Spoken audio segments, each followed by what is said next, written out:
wear rags, all that. But today, it's an army full. By then, even they had what they called kadogos. What is that? Kadogos. Maybe Najuma can have some. But these were young soldiers. Oh, kadogos. Yes, very young kadogos. Which language had you used? I wasn't getting the word. Yeah, you thought I was using English. I thought. No, I wasn't. The word kadogo, I know the word kadogo. Yes, those kadogos. But now, it is illegal. You don't have them. We have professional people, doctors, lawyers, very smart. There are some soldiers I see smartly dressed and I'm like, oh, wow, should I go to UPDF? And then we also have some very beautiful ladies in the army. Talk about that. Sonko finds that a very big challenge. His one time, not only with UPDF, my young brother here sometimes told me he wanted to commit an offense to be arrested by a certain female police Why officer. Why are you spilling his secrets on live television? Good morning, Olive. Good morning, Chantal. How are you this morning? I'm great. How are you? I am great, and I love the conversation you two are having. Well, happy Tarisita Day to our men and women in uniform. Now, this is mainly for the UPDF officers, but I remember, speaking of people in uniform, there used to be a traffic police officer along Chira Road. I know his name. I know him. I think he was a Fande Sunday or something. He caused a lot of trouble for women. He caused so much trouble because he looked so good in his uniform. But yes, today you see our UPDF officers looking so great in their uniforms, and most of them are really well behaved. I remember when I was young, I used to fear soldiers, and my mom used to tell me, actually these ones are good. The ones we had before them were terrible. And of course that goes to say that the NRM that was once NRA has really done a good job in that facet. Ensuring they are professional at the moment. Because back then the stories would hear would be, if you meet a soldier, you're likely to get raped, you're likely to get beaten up. If you're a woman, get raped. A man, you're likely to get beaten up. Some would even say that they would link them to thieves because of the Swahili that they would speak. And a lot of not nice stories were being told about soldiers. But right now, you will actually meet a soldier and you'll fist bump and you'll proceed. You will meet them, they'll greet you, you'll greet them. You find them directing traffic sometimes, and they are very then polite. Could a soldier buy land, buy a car? Those were free goodies for them. They just grab. They'll just take them. But this transformation, that rag-tagged army to what it is today, is something that Ugandans we are proud of, and we should all celebrate, by the way. Right. Because it is that very journey that saw us to the peace and tranquility we are enjoying today. Right. Well, preach it, Chirabo. Sonko. Yes. The ladies in uniform, we are talking about those ones. Do you want to be arrested? Good morning to you, and good morning to you, our dear viewer. And happy Tarisita Day to all the men and women in uniform, 43rd celebrations. Well, my kind of observation with what is happening from the UPDF in general is the fact that we have not, for the time I've actually been in this country, or for the time I've been alive, I should say, is that I've not been able to experience any sort of insecurity in the country. Like you've been sharing some of these stories of the time when most of, let's say, the stories of my mother and my father during the early 1970s, when the country was still unstable in terms of the security. They would tell you those times weren't good, because when some of us first had the word curfew during COVID, then our parents would tell us for them they did have curfew as early as 6, and the reason as to why it was like that, it's because of, you know, the war, or what you could say the internal conflicts that were happening in Uganda. But well, we've lived enough to see that at least that is not something that we are seeing on a daily.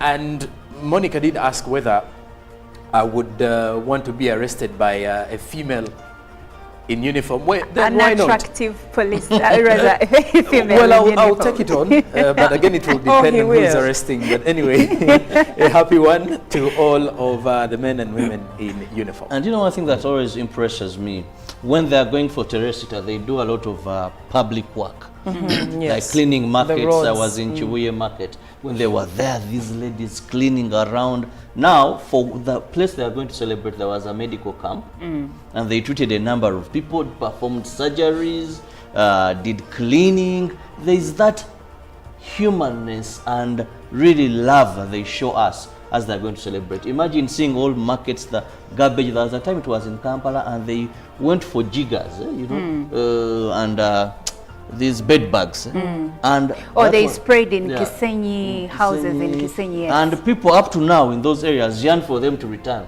They're like, the army had some chemicals they used. Yes, I remember. Now bed bugs are back. We wish they can bring this day back and still work on us. Yet it is their fault. But Chirabo, one would wonder, why just do it when Taresita comes close? Why don't we make it something that is done maybe every quarter? You know, different regions, they do some work. It is like corporate social responsibility by the army to the communities. They do it and every not just year, wait. rotational. No, every year, but when Taresita is coming close. Well, why can't those communities also help themselves and start from wherever? I'm not saying that communities should not help themselves. I'm saying as a form of corporate social responsibility, you do not wait for, it's like you men who give your wives gifts on Valentine's Day, but you never do anything for them all 12 months. No, you know so, with this Look on Chirabo's face right now. When you incorporated Valentine's in the conversation, if you're trying to dodge that conversation, I can assure you, you will not dodge it. And you'll be in trouble, I can assure you. I've set for a gift from Paris. It's on the way. Oh, wow. Robert, we shall hold you accountable.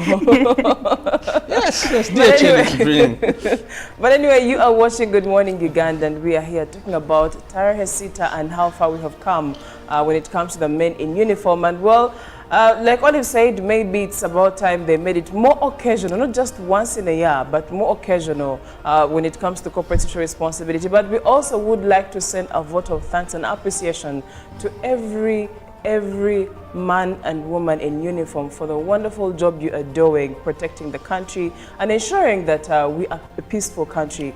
We do not take it for granted. So today, happy Tarehe Sita to all the UPDF officers out there. Though I would have a question for each of you on set. Would you consider joining, or would you want your child, or would you like it if your child said they were joining the army?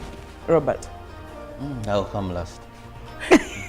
Okay, so let's start. Let's run this again. So, would you consider, or would you like it if your child joined the military? No, I wouldn't. And I'm being blunt. I'm just being really honest. Why?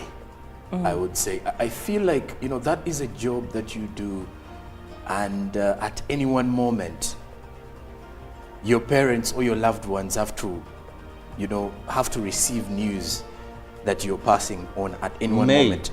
That is why, in most cases, we give all, you know, I should say, that's why we are very thankful to the men in uniform who dedicate their lives. And we always use dedicating your lives for the safety of the nation. Now, as for me, I would not want them to be.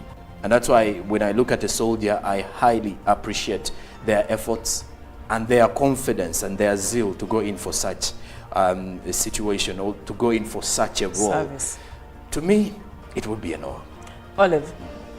Well, I've been thinking about it as Sonk has been speaking, and I would honestly reiterate his sentiments. I wouldn't want it, but if that's what the child wants and they're insistent, all I can do is support them. But I remember, okay, I wasn't here, but I've read stories of... you know you're attacking defending. I know, right? But I know in the world wars, the first and the second, parents were used to, the minute you saw a police car or army car parking in your front yard, you just knew that it was bad news. It is done. And I could see, if you watch some movies and some documentaries, you could see how mothers would start shaking before the officers said anything. I wouldn't want to live through that. I wouldn't want to imagine it. But I appreciate the men and women in uniform, because what they do is something I would not do.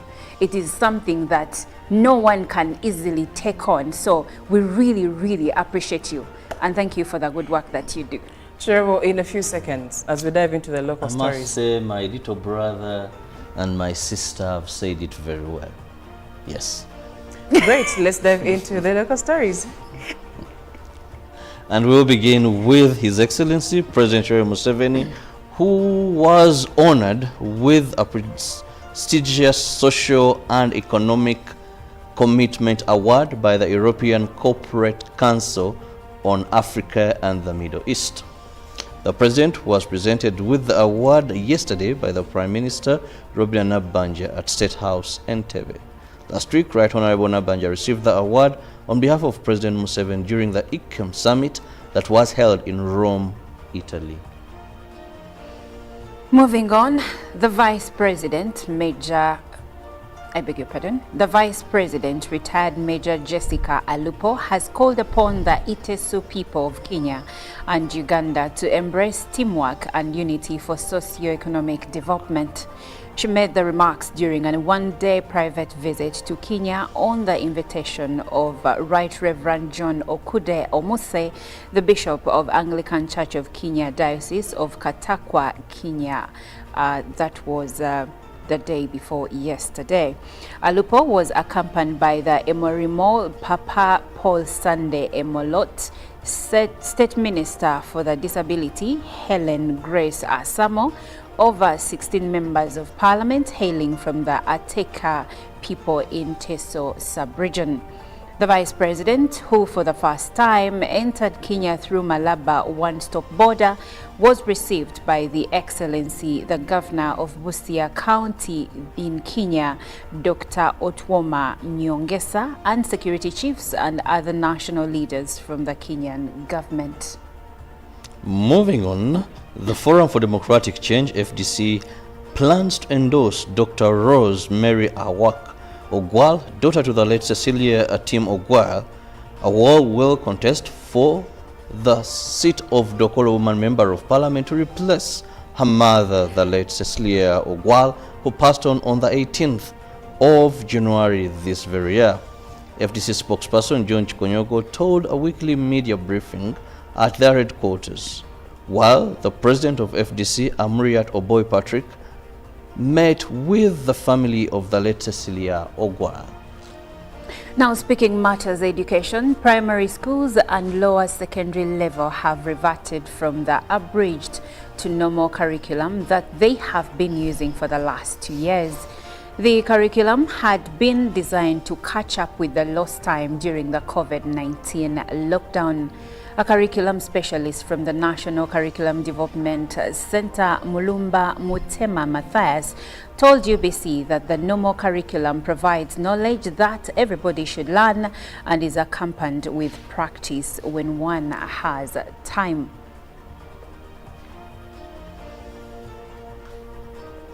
Well, that's it for the local news stories. Let's cross over and see what is happening in different parts of the world. We start off with the situation with King Charles, who has been diagnosed with a form of cancer, and that is according to the Buckingham Palace.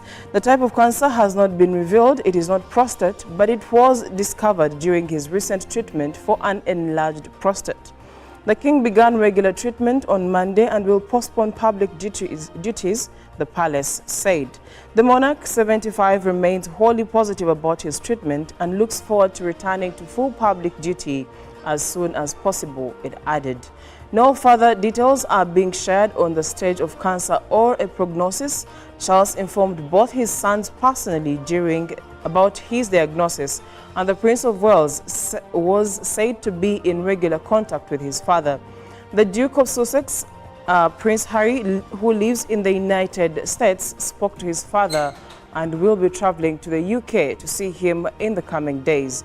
The king returned to London from Sandringham in Norfolk on Monday morning, and the palace says he has started treatment as an outpatient.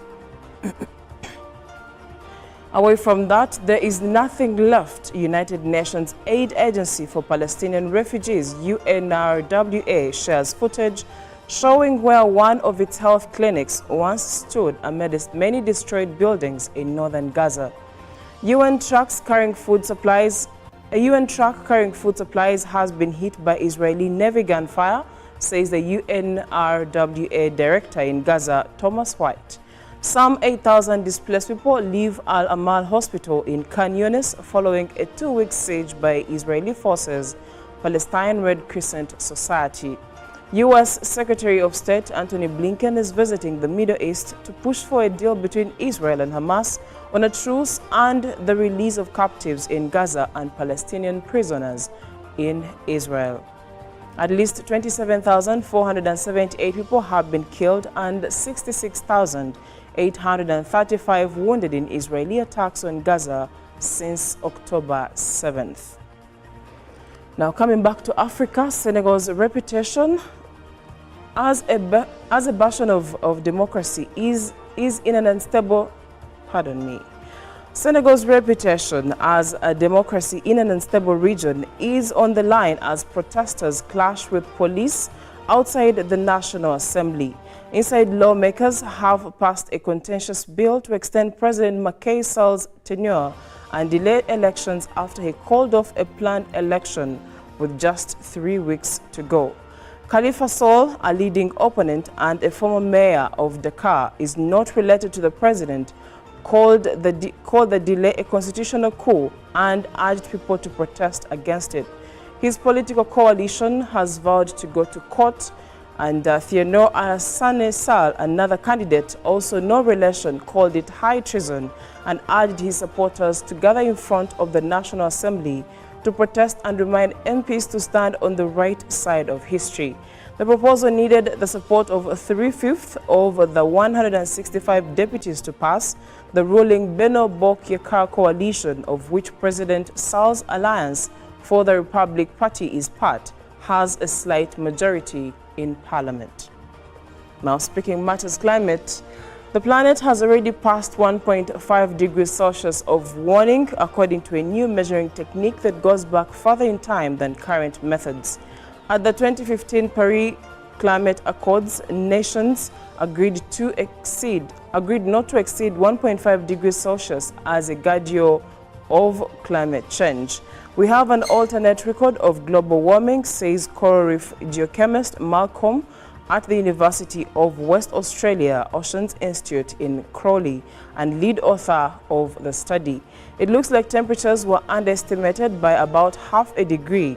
The Intergovernmental Panel on Climate Change uses a baseline for pre-industrial global mean temperatures that reference the earliest global instrumental temperature records. This period is around 108.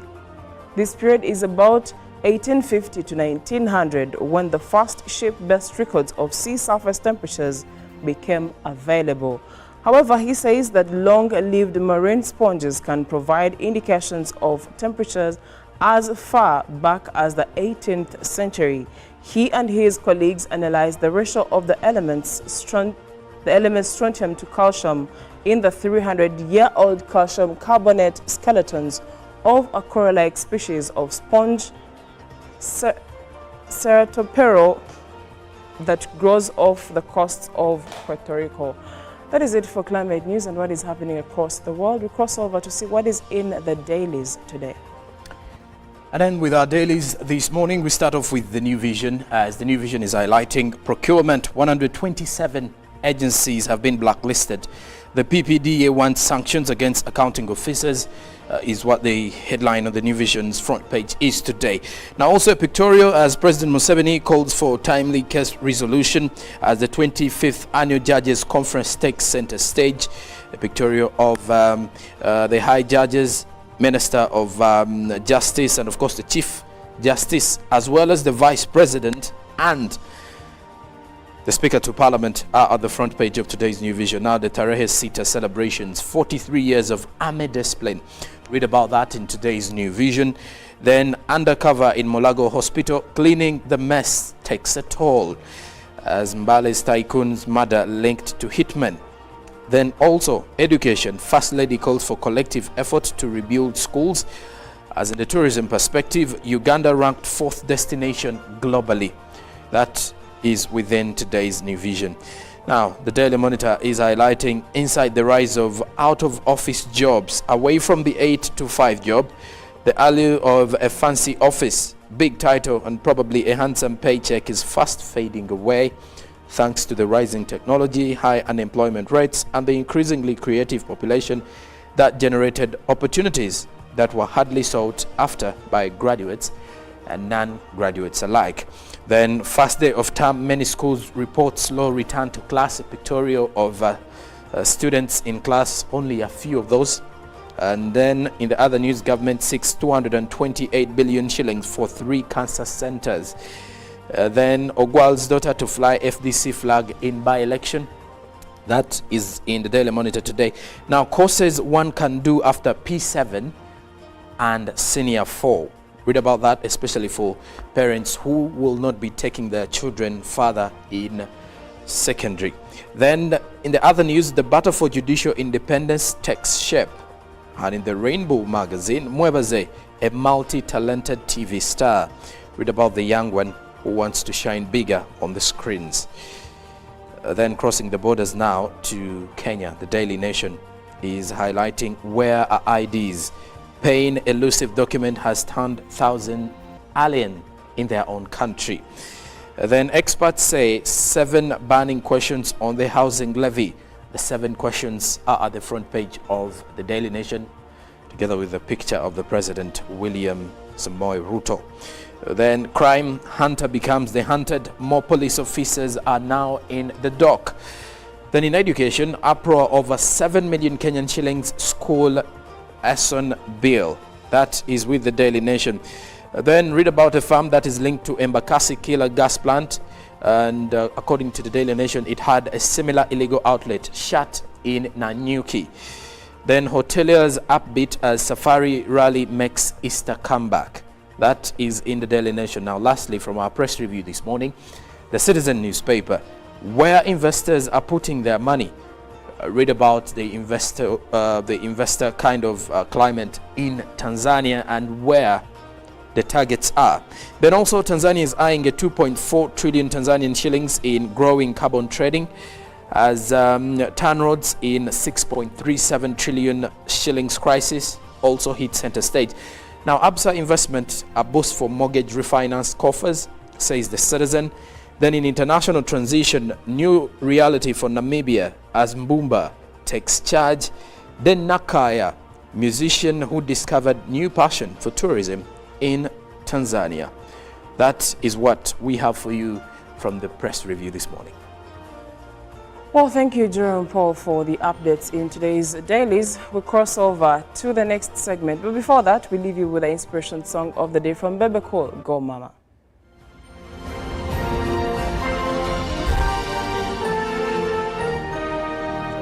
But welcome to the show once again. Let's see how the team is faring this morning. Then we can dive into the different stories that we have for you this morning. I think let me start with Chirabo. Good morning, Chirabo. Bonjour. Bonjour, monsieur. How are you doing? Good. How are you? I'm very fine. Good morning, our viewers, and much thanks for waking up with us. Well, first and foremost, to all the gallant men and women in uniform, happy Teresita Day. You know, today marks the 43rd Teresita celebrations that are going to be held in Bugweri district, where we see the transformation that UPDF has gone through since it was formed in 1980, when President Museveni chose then to disagree with the current leadership by that time and formed the NRA that has transformed now to NRM, from a ragtagged army to the current professional army that we see.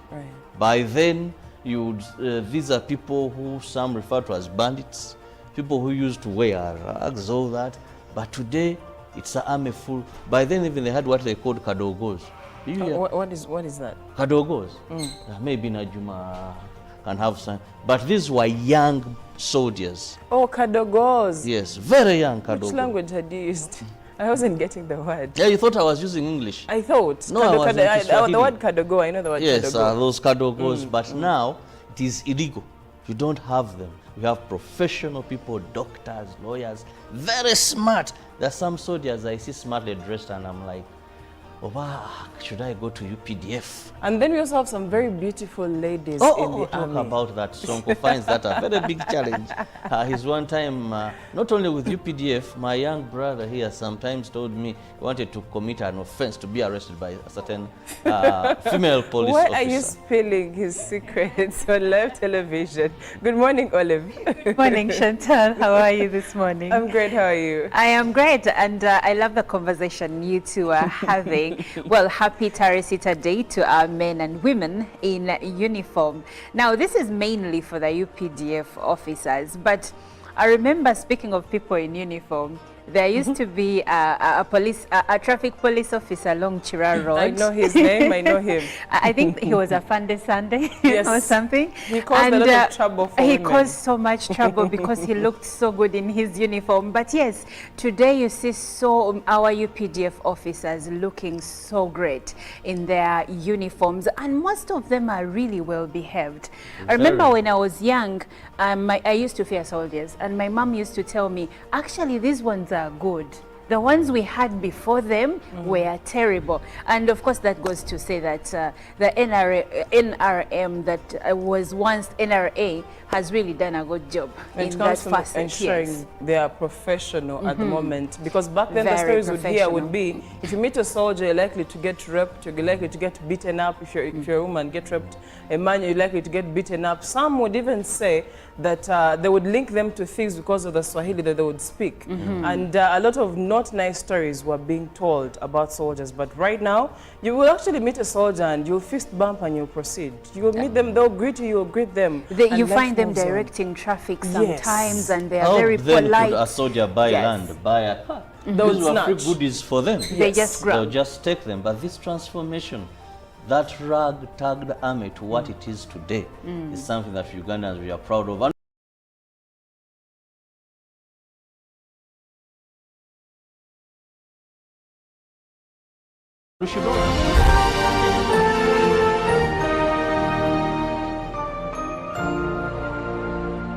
Pick of the day on UBC.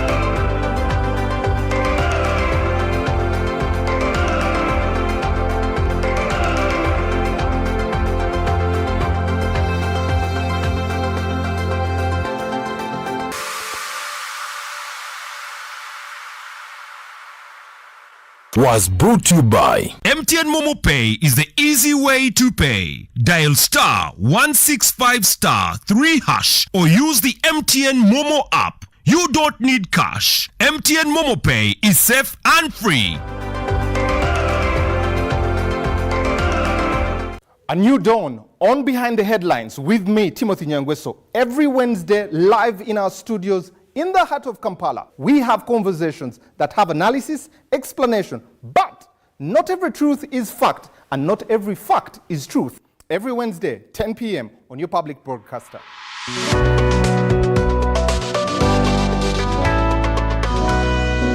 on your public broadcaster. UBC, inspiring Uganda. UBC is the national public broadcaster. We educate, inform, entertain, and inspire our audiences. You can watch us on free-to-air channel 001, DSTV channel 282, GoTV channel 371, Star Times channel 201, Zuku TV channel 20, and Azam TV channel 350. Even when your subscription expires, you can still watch UBC for free on your pay TV platforms. Junko. Yo. Check the shopping, man. What's your secret? Haven't you heard of the parish development model PDM? Yes, I did, but I thought it was just a talk. No, it is real. I and a few friends together formed a circle, accessed money from the PDM, invested in a poultry project, and now things are moving. Junko, I thought I was one of your friends. You are, but you left me behind. I didn't leave you in poverty. What you do? Just visit your LC2 chairperson and your parish chief, and start the process of economic transformation. Just like that. The parish development model is an initiative from the government of Uganda through the Ministry of Local Government, designed to transform all lives of Ugandans for the better. PDM, my parish, my development, my life.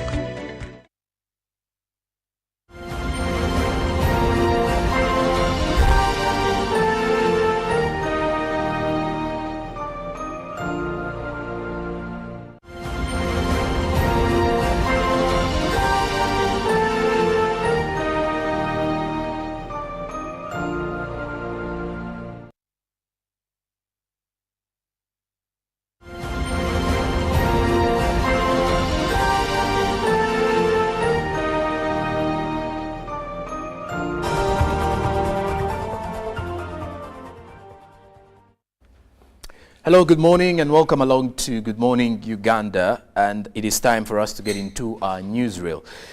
And well, to you, our dear viewer, you will be part of this conversation by joining us on the X app, that is using the hashtag UBCGMU, and also sharing your opinion on our WhatsApp number to give us your views or opinion on a topic that we are hitting on this morning. This particular one is heading into a situation where there is a proposed bill that would see some of the government agencies merged, or the rationalization of some of the government entities for reasons that some members of parliament and some NRM legislators have cited out.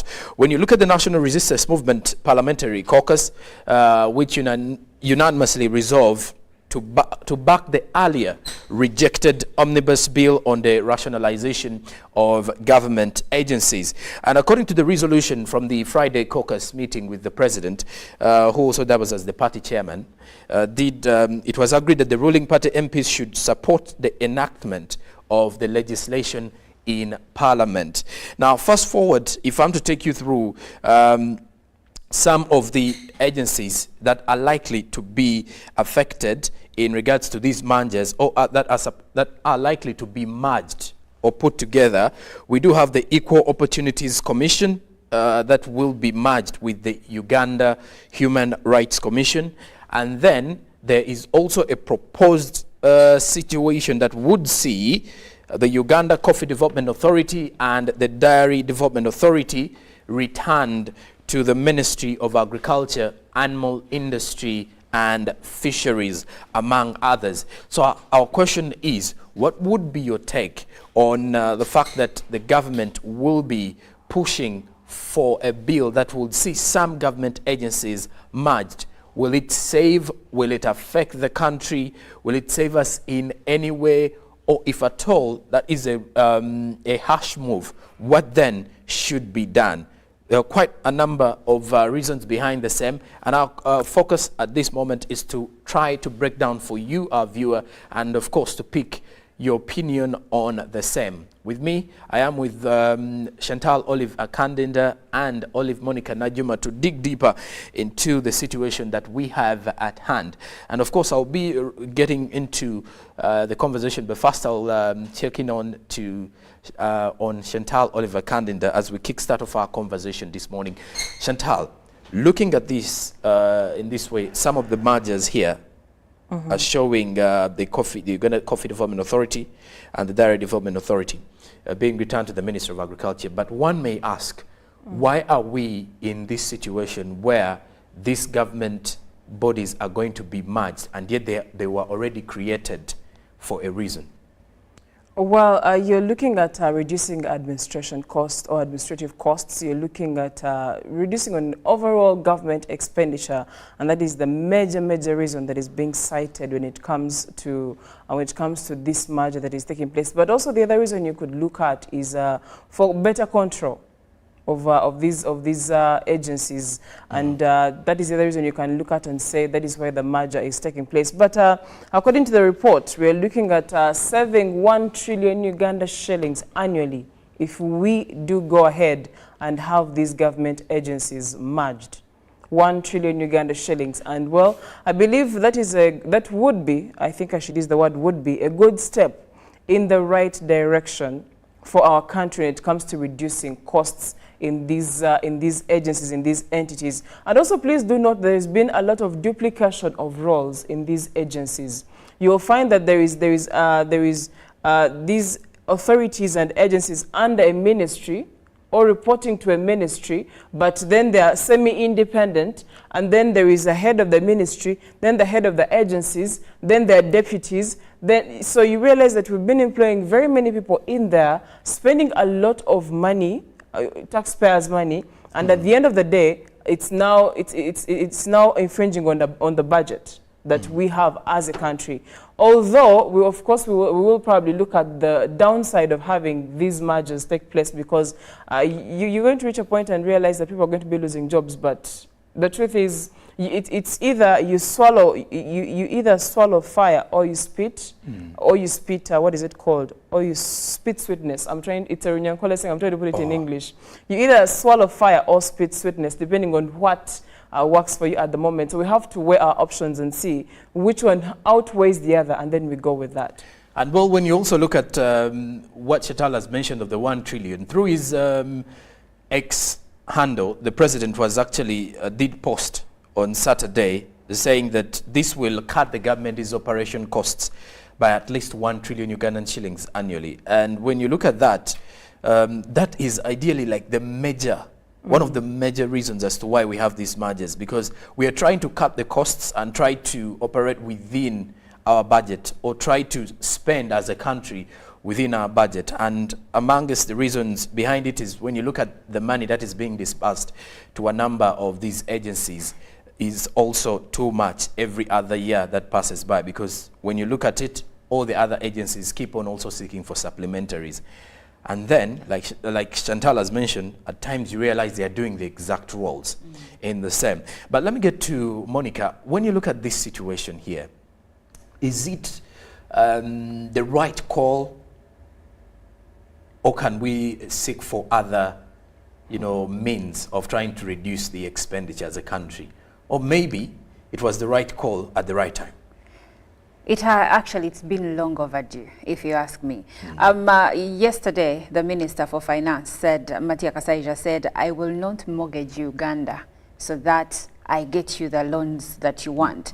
And he went on to say that sometimes in cabinet, the president tells me, Kasaija, find the money for all these supplementary budgets. But he said, I accept sometimes, but knowing I'm not going to do anything, because we are already deeply indebted as a country. And every time I'm hearing supplementary budget for this, supplementary budget for that. Now, coming back to your question, merging these government agencies has been long overdue.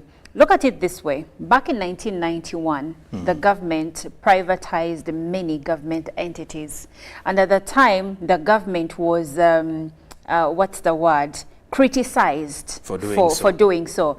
Case in point, when Uganda Commercial Bank was sold off, many Ugandans were unhappy. And of course, we can go into the nitty-gritty of that. But look at how it turned out. It was taken over by Stanbic Bank, and today it is one of the biggest employer we have in the country. So there are always benefits from these things. Of course, there will be some people that will lose some jobs, but also government has a plan to actually maintain or keep some of the key people that will be beneficial in these ministries. Also, look at it this way. When you look at some of the agencies that will be merged with their mother ministries, look at UNRA, for example. And in this case, it will have to go back to the Ministry of Works and Transport. UNRA, when it's given jobs to do, guess what they do? They also subcontract. And in most cases, it is all about commercial. So they will contract another agency to do some work, and probably those who are in charge of giving out these contracts, they benefit in a way or another. But so when they go back to the mother ministry, now there is going to be more streamlined processes of doing things. It's not going to be about the agency doing its thing and then the ministry is doing its thing. Because honestly, if you have a Ministry of Works and Transport, why do you also have Uganda National Roads Authority with its separate budget, and the ministry has a budget? Okay. Like Chantal said, there is someone at the helm of UNRA, and then there is someone at the helm of Ministry of Works. Of the Ministry of Works. And at the end of the day, you find they're doing the same thing. And also, the big question here is, if we maintain agencies, let's say the bill doesn't go through, and we maintain the agencies, does that mean proper or better service delivery? Do we have better service delivery today, or we expect to have better service delivery later? Well, you see, there is also an argument that I wanted to, to cross over to you to.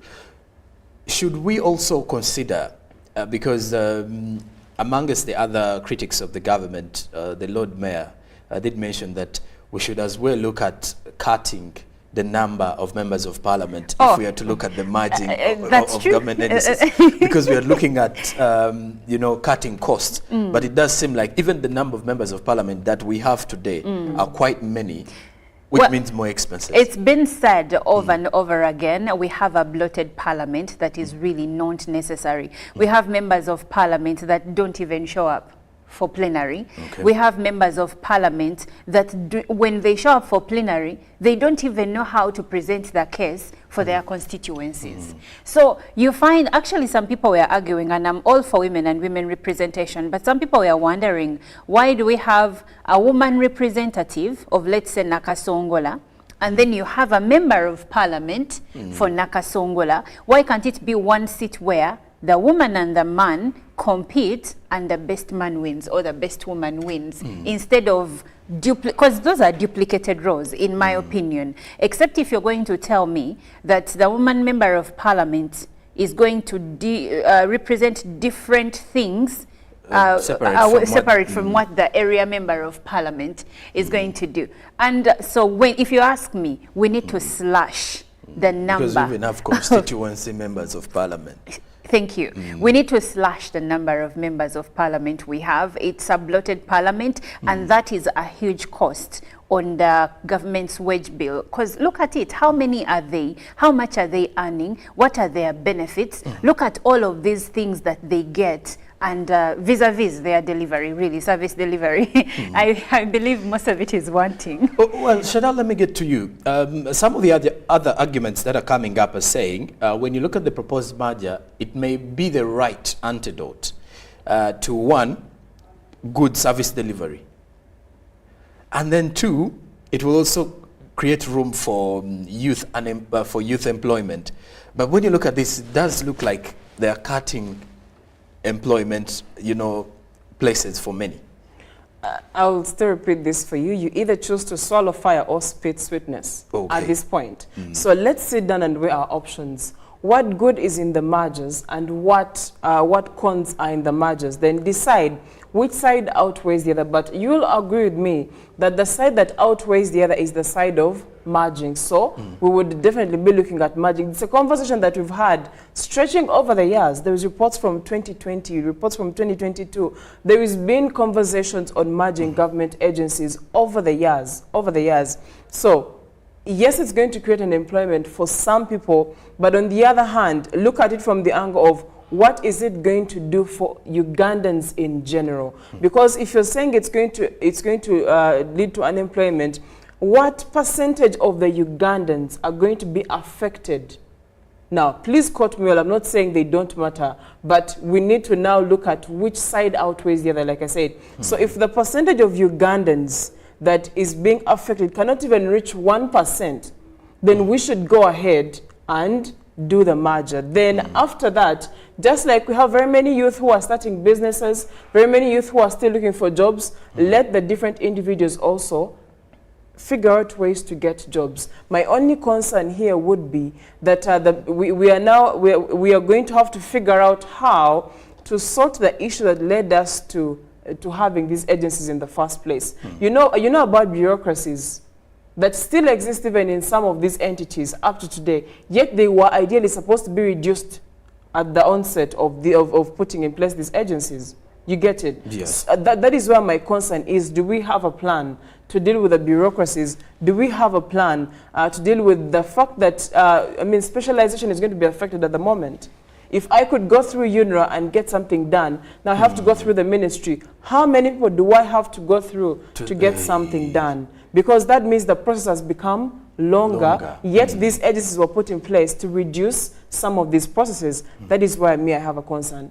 And all to you of you can join our conversation by giving us your opinion on the proposed merger of the government agencies. What do you think is the right thing to do for our country?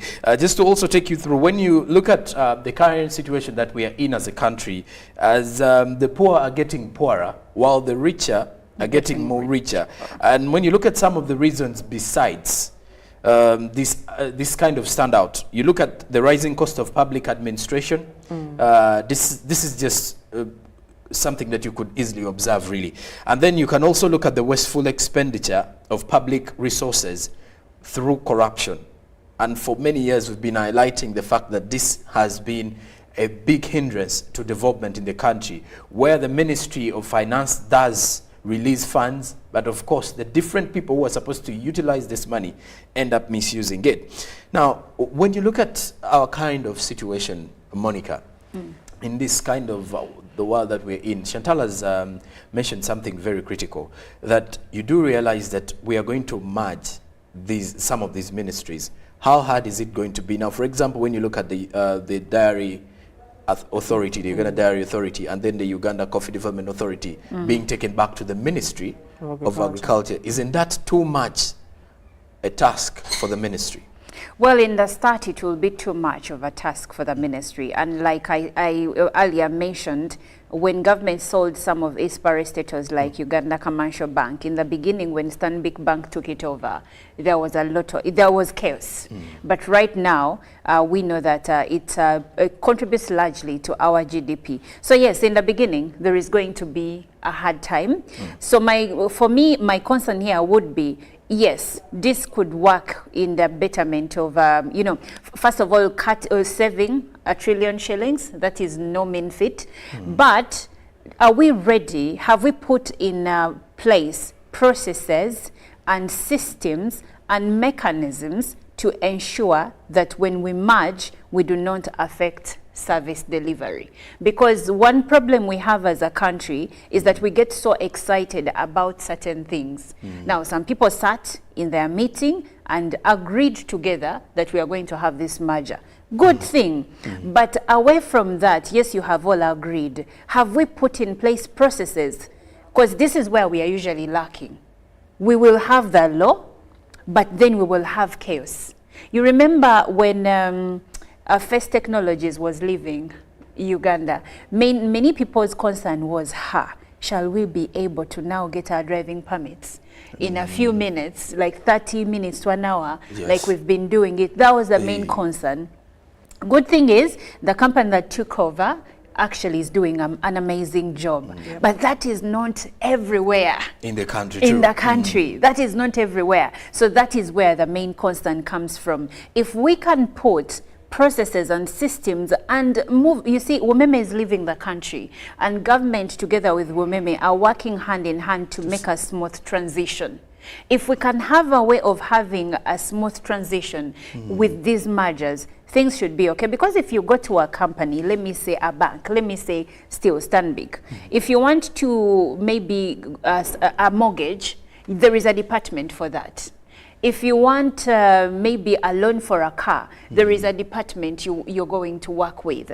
Anything you want, there is always someone that is going to do that for you. So we should not really worry that the process is going to be longer. The process may not be longer if we are organized. Whereby, when I go to the Ministry of Works, I'm interested in road construction in this area, this is the office I should go to. The problem is that sometimes when you go to government offices, you don't know where to go. You don't know who to Because I'm thinking of a farmer deep in Buyukwe, let's say, who wants to go to the ministry. Who has been dealing with dairy corporation, or let's say all of that. And now they want to go to the ministry. How are they going to find the right person to talk to at the time? Now, these are the things government needs to streamline. That when I go to, let's say, equal opportunities, I know where to go, who to talk to, what is the hierarchy of reporting or of solving issues that people may have.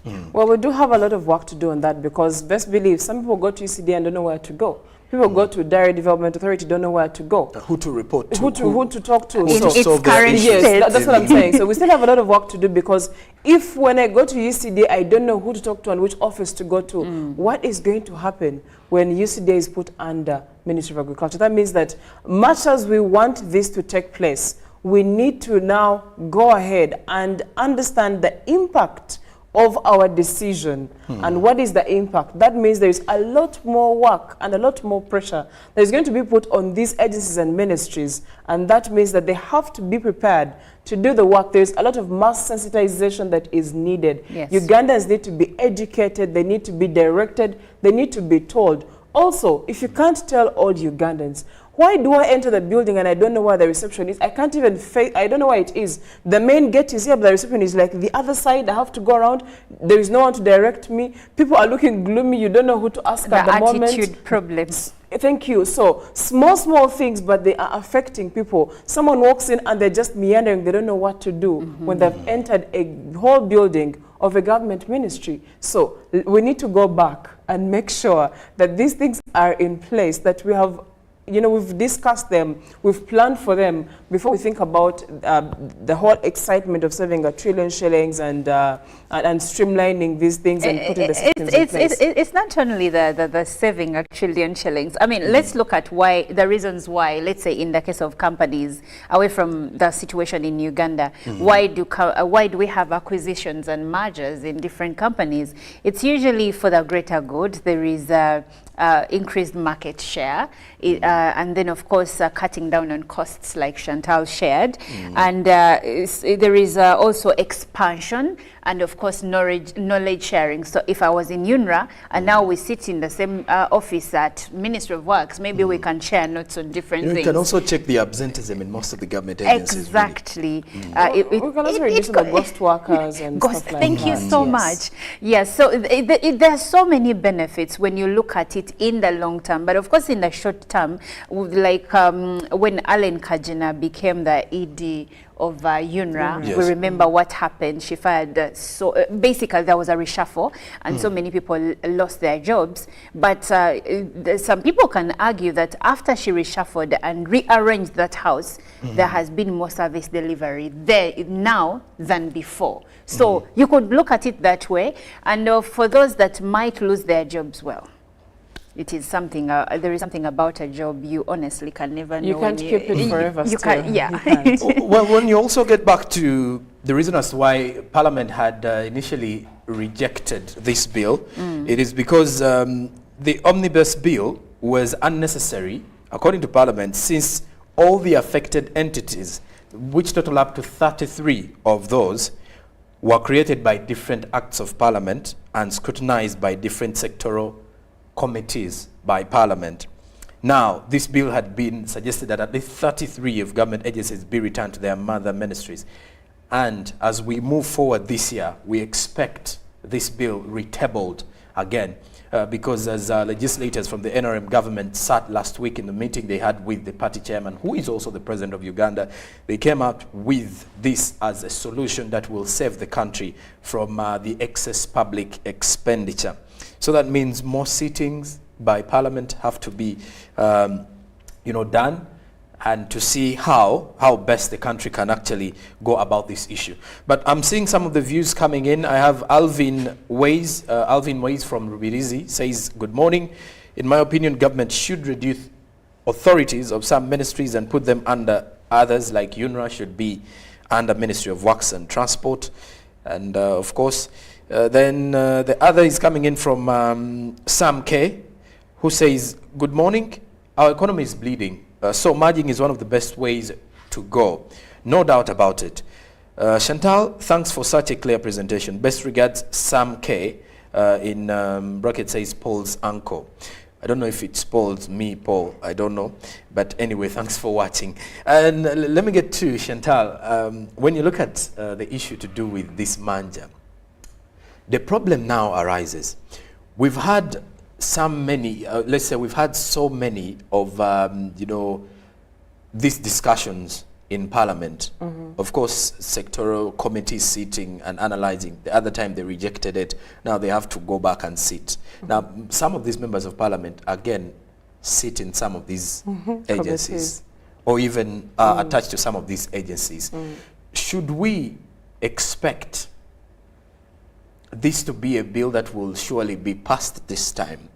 And if it is passed, which I'm pretty much sure now it may be, if it is passed, where are the chances that service delivery is going to be, quicker? We are going to reduce on the expenditure. Where are the chances? If I'm to be brutally honest, if certain things do not change, we are most likely not going to see changes. Immediately or in the short term? Well, I cannot say to that because I don't know what's going to happen in there. But my prayer and hope is that as we are planning to do the mergers, we are putting into consideration what it entails. Like I said, if you say you're getting married, you're not just getting married. That means you're going to deal with the person snoring. If they're dead, you're going to deal with that. If they're slow, you're going to deal with that. If they're lazy, you're going to deal with that. And that means you have to be prepared for everything that comes with that person. If you're saying we're merging these entities, what comes with it? It comes with knowing that there is a lot more pressure and work back to the mother entities or the mother agencies. So that means the mother agencies have to, one, put systems in place. Let's employ more of technology to enable us reduce, one, on the timelines, two, on the interface with people, and make it easier for people who have access to technology. But also, let's make sure that Ugandans keep getting constant information on what needs to be done. We can only do better if we put some of those things into consideration as we consider the merging bit. Short of that, if we're just going to merge and sit, we are likely going to have even worse situations happening if we don't put that into consideration. Well, this viewer says agencies performed better than ministries, largely due to increase in funding, which was hitherto not available to ministries. If the service delivery budgets available to agencies is also pushed to the ministries directly, the country should have absolutely nothing to worry about. Merging is the way to go to manage the skyrocketing cost of administration. And please do note, some of the costs of administration that we are looking at here includes rent, because most of these agencies are renting, public spaces, or not even public spaces, but in the private spaces. Then there is the cost of transport, logistics, logistic costs. All of those are so many of the costs that we are talking about here. Talk about utilities. That are still in the same bracket and the like. Yes. And I did mention also the supplementary budgets that are always pushed by these agencies flying as well. over our heads every now and then. Exactly, and at times the ministry we rejects. have to mortgage the country. You get. So at times the ministry rejects, at times it accepts. So it becomes very difficult, and in a situation for our country at this level where the public debt is actually growing, you wish that this does happen.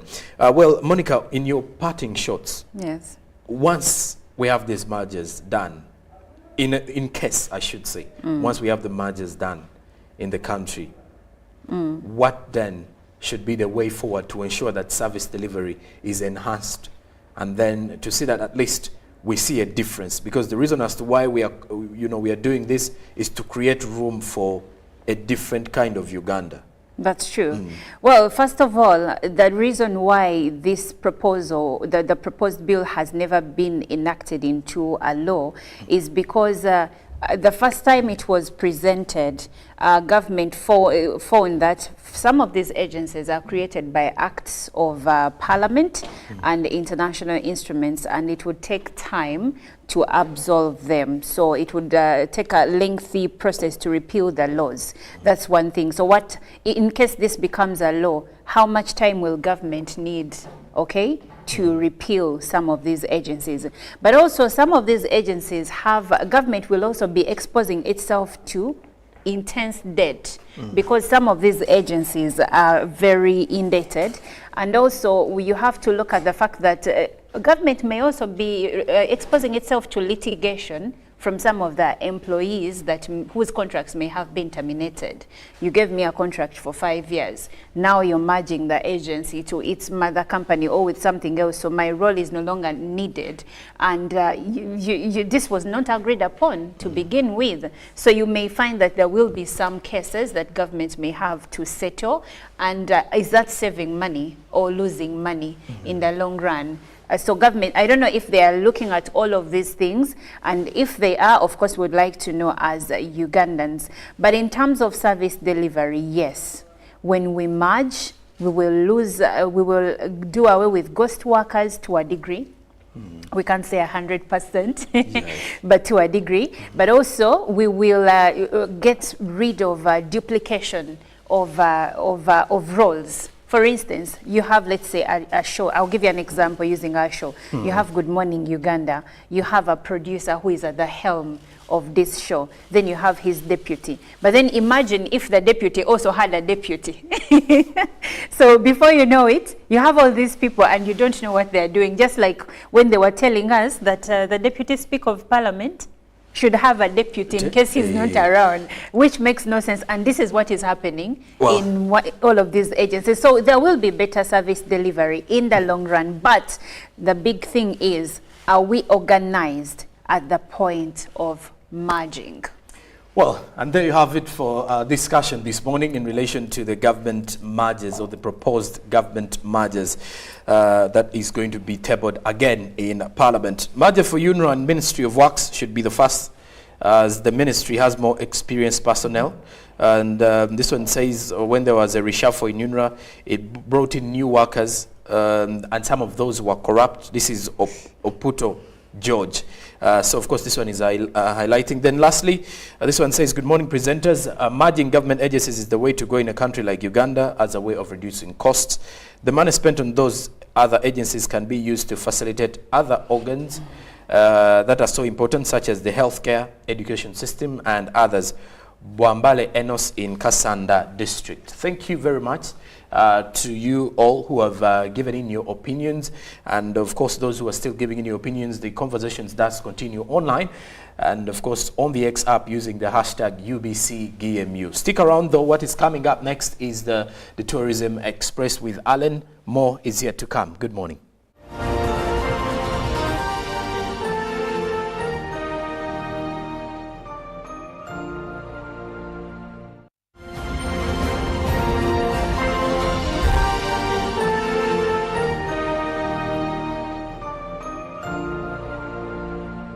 A new dawn on Behind the Headlines with me, Timothy Nyangweso. Every Wednesday, live in our studios in the heart of Kampala. We have conversations that have analysis, explanation, but not every truth is fact, and not every fact is truth. Every Wednesday, 10 p.m. on your public broadcaster.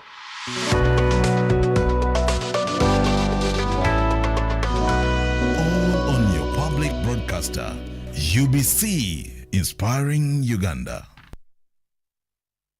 The cardinal role of a government is maintaining law and order, safeguarding citizens' rights and providing essential public goods and services. Throughout its tenure, the government has consistently upheld these principles. This foundation creates an environment conducive to delivering crucial social services to citizens through diverse approaches such as taxation, strategic budgeting, and effective policy implementation. A transformative education system, advancing healthcare provisions, enhancing social welfare, and propelling infrastructure growth, all of which continue to evolve daily to cater to the population's expectations. Supported by a meticulously organized network of ministries, government remains committed to serving its citizens. Coming soon on your public broadcaster, The Front Bench, your interface with the government every Monday at 8:30 p.m. with Joram Paul Sonko, only on your public broadcaster, UBC, inspiring Uganda.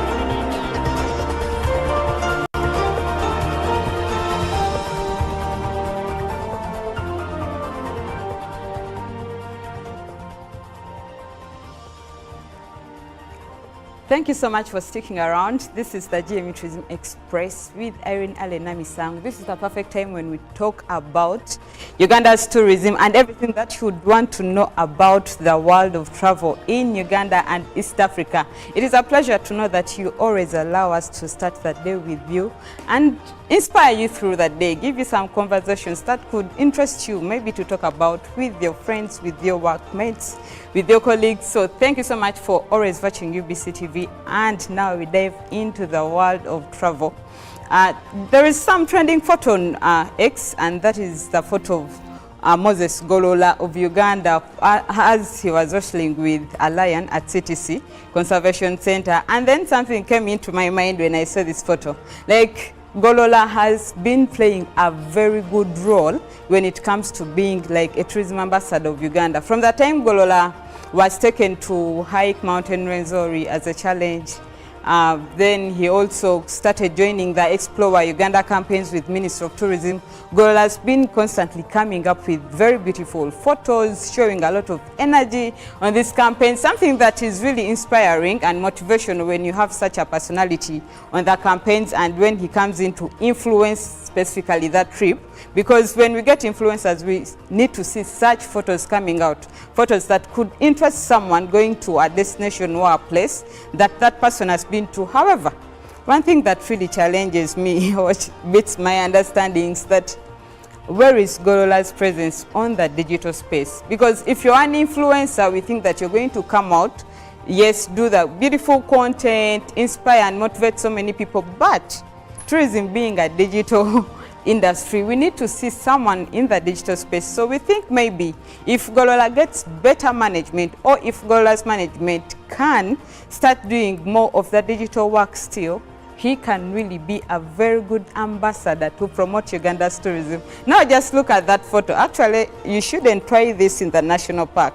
These are domesticated lions at CTC, and you can only get in touch and carry lions at CTC Conservation Center currently in Uganda. So if you go to Uwek, if you go to a national park and you see a lion and you want to try out this, please don't be tempted. But if you go to CTC Conservation Center in Butambala Mpigi, you can have those close encounters with the wildlife. So going into the travel news today, Uganda Airlines scooped an award again. And one of the roles for an airline in the country, the first role is to create more visibility about the country in like worldwide, on the world space. So the airlines is not only creating more visibility of the country, but it is also now scooping awards, something that is a plus to our industry and also the country. So the Uganda Airlines scoped an award at the Chaviation Aircraft Fleet Award 2024. It was ranked among the top 5 Africa's youngest aircraft fleet. So it is said that these awards are given to airlines that have embraced investing in their fleet in very few years. They invest in their fleet and also buy or invest in aircrafts that relatively reduce on the carbon dioxide emissions, and then also maybe they are sustainable, like they are more into sustainability because they reduce on the carbon dioxide emissions, but also improve on the fuel consumption. So it was a plus for the Uganda Airlines, and we hope that it can continue scooping more of these awards and create more visibility for the country and attract more tourists into Uganda, the Pearl of Africa. So now going into the attraction today. Today's attraction is one that has been able over time to merge conservation of wildlife and nature, education and leisure. So if you're that one person who is so much into conservation, but you also want that bit of leisure, this is one spot for you that you should visit anytime that you get your free time, or when you have some time and to explore Uganda, you should visit Ngamba Island Chimpanzee Sanctuary. So Ngamba Island Chimpanzee Sanctuary is located on Ngamba Island, that is in Lake Victoria. It is one of the 84 islands that make up the Kalangala Archipelago. And this place is just amazing. Just the boat cruise to this island is very impressive. It is about 40 or 30 minutes that you travel to you cruise to the island, but you're going to be filled with beautiful sceneries of the lake. You're going to feel a different atmosphere. You're going to have birds flying over you in the blue skies. You're going to meet local fishermen. Like, it is an amazing cruise if you're just going to the island. And then on reaching the island, now that is where the whole magic starts from. You definitely feel something different. This island, the atmosphere is very natural, and it makes you feel, or you imagine of that, maybe the Garden of Eden when God was just creating the earth, like the world, because the environment is just so natural, the ambience is very natural, and it just relax off. Now, something that is very catching on this island are the chimps.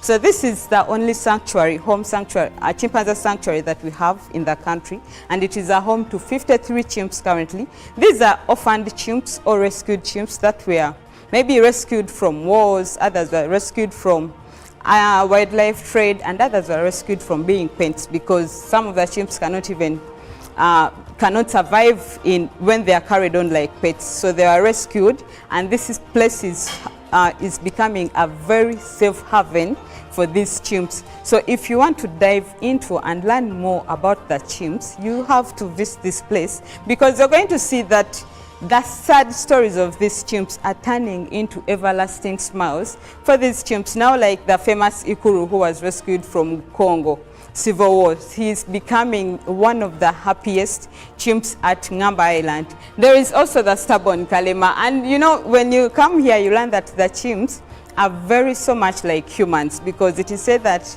chimps are actually 98.7%, like they have a DNA for humans, 98.7 DNA of humans. So you find that just very few things make us different. But here you not only learn how we are so similar to the chimps, but you also learn the small differences that we have. And then you see that they are very emotional, and this place is giving them emotional healing from the sad stories they had. They're becoming happy chimps. So you just need to find time, go explore this Ngamba Island, and you can have a half-day trip to the island, you can have a full-day trip to the island, but you can also have a night at the island, and the night is the most special one that you can ever have. First of all, the sunset. Watching the sun being swallowed up by the lake, it is just an amazing experience. Then having birds coming back, listening to sounds of chimps as they are settling in to sleep and rest. It is very amazing. It is very good for you to spare some time and go explore Ngamba Island. That is it that we had for you in the travel attraction today. And going into the travel tip, I'm going to encourage you that please make sure as you're traveling, try to use local transport means. You know, we think that traveling is for the expense, it is expensive, it is luxury, you have to be with money. But if you dive into using local transport means, I remember when I was going to CP my very first time, I boarded a taxi to CP Falls to Kapchora. So you can use the local transport means and make your trips cheaper and also exciting. Thank you so much. I am Irene Alena Misango, and next is a GMU Business Update with Joram Paul Tsonko.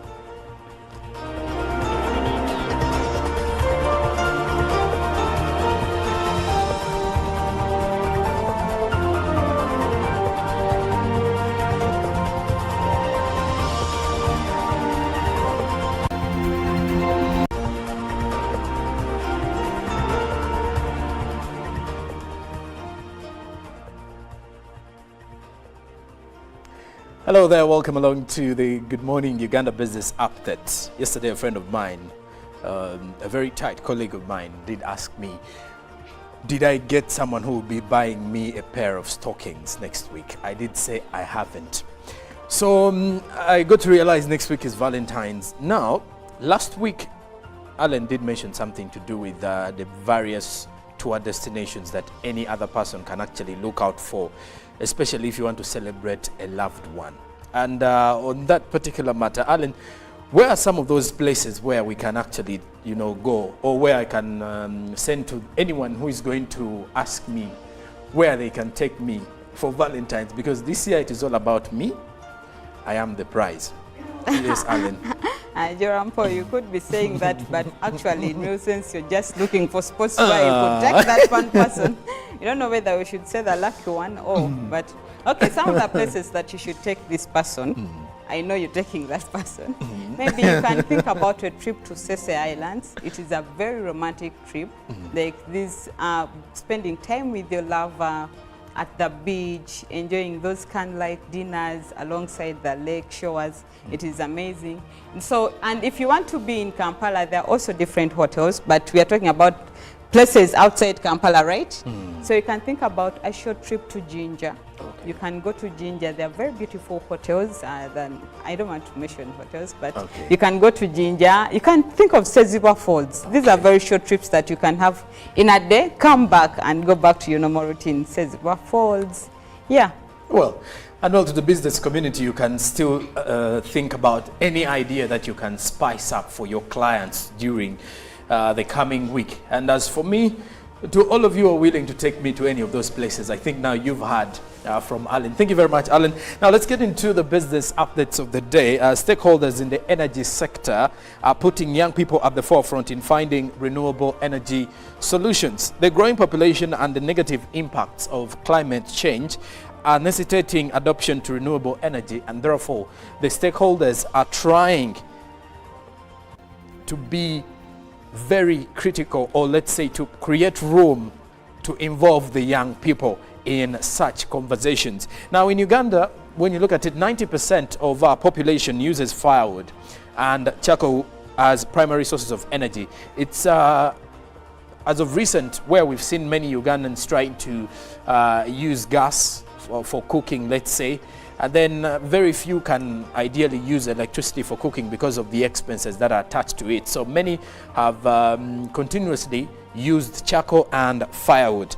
Now the demand for biomass is therefore not sustainable as the population continues to grow, and this requires the alternative and friendly sources of energy that are supposed to be innovated.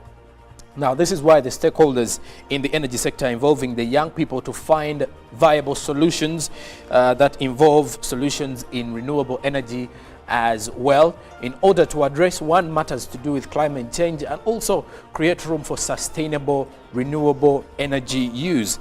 Now, Step Up Standard Limited, the research organization, placed a call for ESSI contest where young people will ideally compete and write in order for Uganda to adopt to clean energy. So the young people who are involved in this particular competition will have to come up with different compositions that would create room for sustainable renewable energy use in the country. Now, a total of 8 schools from 3 districts, that is in Wakiso, Mubende and Kampala, did participate, and Bahemuka Makris emerged the winner in the youth category, and Nakasita Betty came second, while Leah Rogers was the winner in secondary category. So Uganda's journey in involving the young people, especially in such conversations, is something that has continuously taken center stage or shape, and it's shaping in the right direction, because when you look at the just concluded COP28 last year in the UAE, many young people were involved, or you could say the youth were highly involved in the conversations of climate change. And over the years, we've seen quite a number of initiatives in the country where young children, especially those in kindergarten and primary, have been joining various holiday competitions of, you know, for example, the green festivals, where many of them are being told or are being challenged to create awareness amongst their fellows in relation to planting trees, the importance of living in a green environment, or preserving the environment, that is by knowing where to dispose rubbish, where, of course, and how to deal with the plastics in the country. So all of that is involving the young people in the subject of climate change. Reason being, as we grow, you get to realize that the human activities that we indulge in, or the activities of the humans, or not only that, every other thing that we do currently has a way it affects the climate. So it is upon us to ensure that we continue joining this journey in order to address matters that affect the the climate. So bigger conversations, but of course, involving as many as possible, the young, the disabled. It is an inclusion of everyone, because we want to address climate change as it does affect all of us. Now, lastly, from our business update this morning, we head to the international scene. And this one around goes to Andrew Bailey, who is the governor of the Bank of England, who has rebutted fears that artificial intelligence will lead to widespread unemployment. Of course, with the rise of artificial intelligence world over, the threat to many employees is something that is looming across everyone. When you remember the first time when the robots were being initiated into the working environment, many of the people who were involved, or let's say many employees at the time, lost jobs, especially for companies that adopted on the use of robots. Now, when it comes to artificial intelligence, many are scared of the fact that once it starts being used completely in the private sector, then the chances are very minimal for some people to retain their jobs, because with artificial intelligence, it becomes very easy for a company that can afford AI to easily buy it and also try to reduce on the cost of production, especially when it comes to paying the human resource. Now, also, when Bailey's comments come as the latest economic assessment shows that the UK businesses investing in artificial intelligence are expected to see gains in efficiency and output. So that means many of the businesses are trying to invest in artificial intelligence, which means employing many people will become very difficult. So they will choose to go in for robots, choose to have more machinery in their places of work rather than having human beings, because one machine can ideally solve an issue 10 people can't do. So when you look at such situations, that is why many of the people in the employment sector are pretty much scared of the emergency of artificial intelligence. Now, a report from the Lordis Communications and Digital Committee honed in on large language models and tools like ChatGPT, for example. The report called for updated copyright laws and urged the government to provide clarity on the artificial intelligence regulation, warning too much could hinder artificial intelligence development in the UK. Now, both Bailey and the Lords Committee seem to agree that the focus should be on harnessing the upsides of artificial intelligence while managing legitimate risks. Now, the financial services industry also stands to gain from responsible artificial intelligence adoption. The bigger question is, though, how far will companies go with picking up artificial intelligence, and what is at stake for many of those whose jobs will be lost? Because last month, a research from the EXL found that around 89% of insurance and banking firms in the UK have introduced artificial intelligence solutions over the past year. However, issues with data optimization are often hindering their benefits. So this is one of the things that the UK government is working upon. And not only the UK government, when you look at the rise of artificial intelligence in countries like the United States, also stretching it far west, far east to China, and then also, you know, focusing on countries like India, where this kind of development takes center stage quite easier. And it is something, when you look at the East, for example, where the population is quite high, the question again goes back to where will these people go? But of course, like you do know, technology in such a time only comes to solve issues and also make the work of a human being easier. But we wait to see whether what will happen to those who lose their jobs, or will people still regain their jobs even when artificial intelligence hits the market space. This is the GMU Business Update. I'm Joram Paul Sonko. Now stick around as Olive Monica Najuma is here to give you more from the traffic updates. Good morning.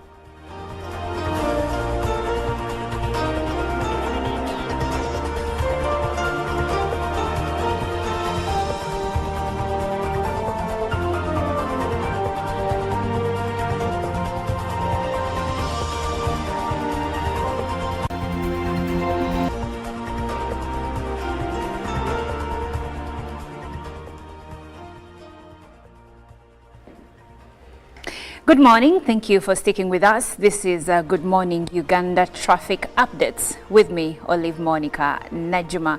Now we are starting off in Ntinda area, and we are kicking it off from the traffic lights that bring you from either Nalia, Chiwatule, Chisasi, taking you all the way through Bukoto, Chira Road and other neighboring areas, and see how you can get to the heart of town. Now, starting at the traffic lights within the Ntinda Business Hub, we will find a traffic jam just a little before you reach the junction. Around here, you're going to experience a delay, but it is because of the traffic lights in this area. So people coming in from Chisasi right this minute have been halted because of the lights in this area. Now, continuing ahead along Ntinda Bukoto Road, as you can see, we have green zones for the most part, and that is indicative of a smooth flow of traffic, at least for this minute. Now, we also experiencing some orange zones still around this area, and later on these transition into red zone. Now, around Magambo Road, if you're there coming from Chisasi side around the bypass, they normally use this as an alternative route to dodge traffic jam that they may find in around the traffic lights in Ntinda. Now, as we look at Magambo Road, we see that there is a red stretch that is coming through, which is indicative of traffic jam that is coming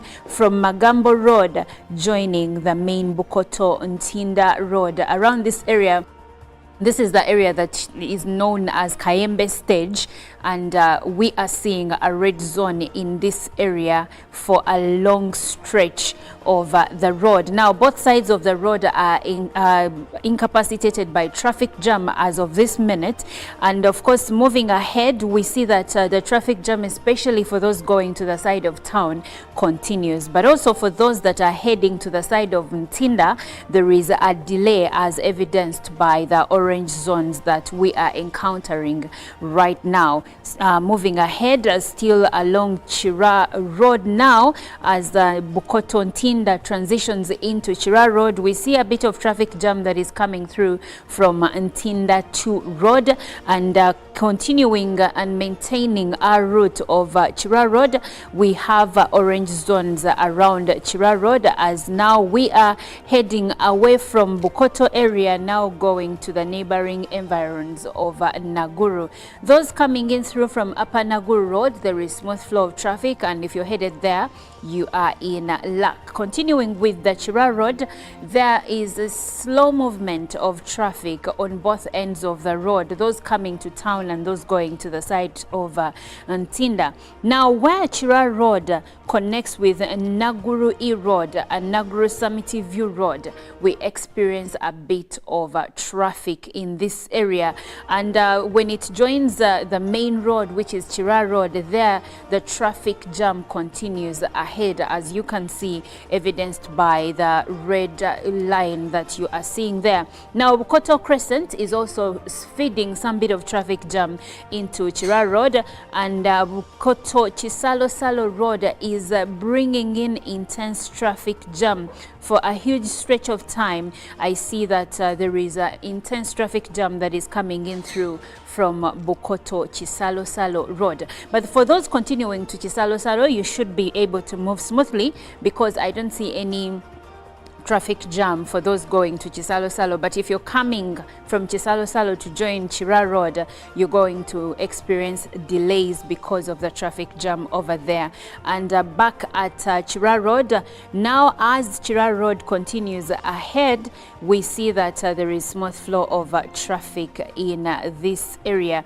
And I would like to see what is happening ahead as Old Chira Road also joins the main Chira Road. And for now, there is a smooth flow of traffic, and around Old Chira Road, around Victory Church, I see that there is a smooth flow of traffic around here, so you should be able to move. Now we want to go and see how Lugogo bypass looks like this morning for those that would like to use Lugogo bypass to access the city center. Now there is a traffic jam that is coming through from Naguru Drive, joining joining Lugogo bypass. And if we are to go ahead still with Lugogo bypass, for those going to Mackenzie-Vale Road or coming through from Mackenzie-Vale Road, there is smooth flow of traffic there. But along the Lugogo bypass itself, there are zones where we have a bit of a delay, but not too much. Now, continuing ahead still with Lugogo bypass, for the most part, there is smooth flow of traffic, but we experience a bit of a traffic jam coming through from the feeder roads like Mviri Lane. There is traffic coming through from there, feeding into Lugogo bypass. But the good news is that as you continue ahead with Lugogo bypass, there is smooth flow of traffic, so you won't lose much time. And continuing ahead where Roscoe Road joins Lugogo bypass, there is a bit of traffic that is coming through from Roscoe Road and feeding into the Lugogo bypass. Still moving ahead with Lugogo bypass, now as it transitions into Ginger Road, there we experience a bit of a delay, but I think this is because of the traffic lights that are in this area, so you should not be in, you shouldn't experience much of a delay around this zone. There is a bit of traffic jam that is on the main Ginger Road. I see it coming through from 3rd Street, joining the main Ginger Road, but after that you should be able to move smoothly, because at least for now we see that Kampala Ginger Highway has a smooth flow of traffic as you continue ahead. The only place where you're going to encounter traffic jam when you're moving along the Kampala Ginger Highway will be when you are approaching the roundabout at Ginger Road. Here you will experience a delay because I see red zones coming through over there. And for those going along the side of Wampeo Avenue, unfortunately it looks all red this morning, especially for those that are coming to join Ginger Road, and also for those that are going there for the start, you will experience a delay there. And as Wampeo Avenue goes up ahead to join the King's as Wampeo Avenue goes ahead to join Upper Kololo Road, for the most part you're going to experience traffic jam over there, unfortunately. And also for those going to York Terrace side, you will experience some delays because I see that this zone 2 is orange, which means that there is slow movement of traffic as of this minute. But you know, if you hit the road timely, if let's say you're supposed to be somewhere at 9, this should be the right time for you to move from wherever you are and hit the road. You may experience some traffic jam on some of these roads, but if you move early, you should be able to get to your destination in time or on time. The problem we have as Ugandans is that, especially if we are going to use, let's say, a boda, we will leave for our appointment, which is at 9 o'clock, and leave home at maybe 10 minutes to 9. And before we know it, we are rushing. And you know, when you rush, you will crash. So to avoid all that, why not leave home at a good time so that you're in time to relax and even be ready for your appointment? Oh, my name is Olive Monica Najama. Good Morning Uganda continues. Up next is Agenda with Robert Chirabo.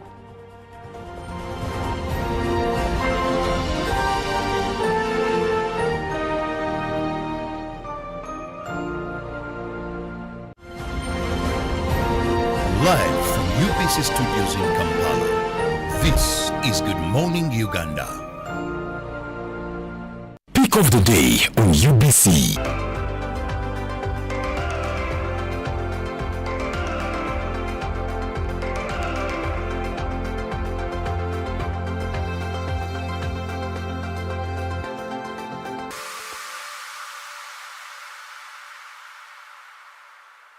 Was brought to you by MTN Momo Pay is the easy way to pay. Dial star 165 star 3 hash or use the MTN Momo app. You don't need cash. MTN Momo Pay is safe and free. The cardinal role of a government is maintaining law and order, safeguarding citizens' rights and providing essential public goods and services. Throughout its tenure, the government has consistently upheld these principles, This foundation creates an environment conducive to delivering crucial social services to citizens through diverse approaches such as taxation, strategic budgeting, and effective policy implementation.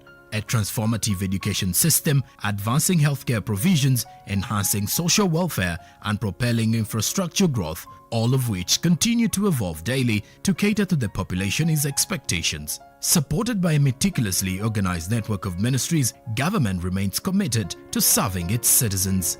Coming soon on your public broadcaster, The Front Bench, your interface with the government every Monday at 8:30 p.m. with Joram Paul Sonko, only on your public broadcaster, UBC, inspiring Uganda. A new dawn on Behind the Headlines with me, Timothy Nyangweso, every Wednesday live in our studios in the heart of Kampala. We have conversations that have analysis, explanation, but not every truth is fact and not every fact is truth. Every Wednesday, 10 p.m. on your public broadcaster. All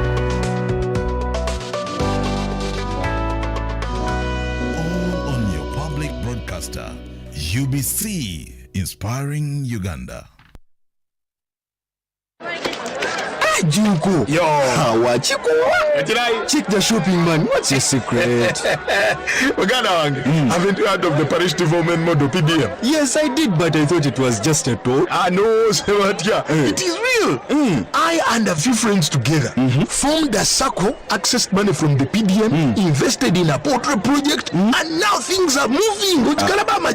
Junko. I thought I was one of your friends. You are. But you left me behind. I didn't leave you in poverty. What you do, just visit your LC2 chairperson and your parish chief and start the process of economic transformation. Just like that. The parish development model is an initiative from the government of Uganda through the Ministry of Local Government designed to transform all lives of Ugandans for the better.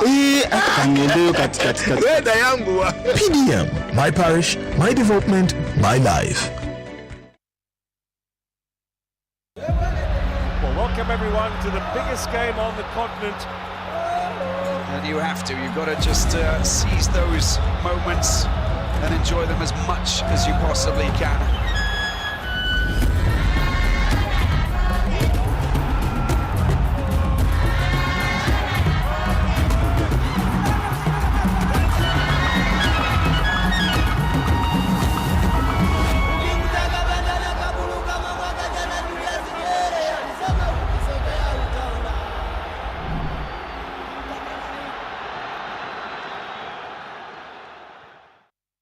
Live from UBC Studios in Kampala. This is Good Morning Uganda.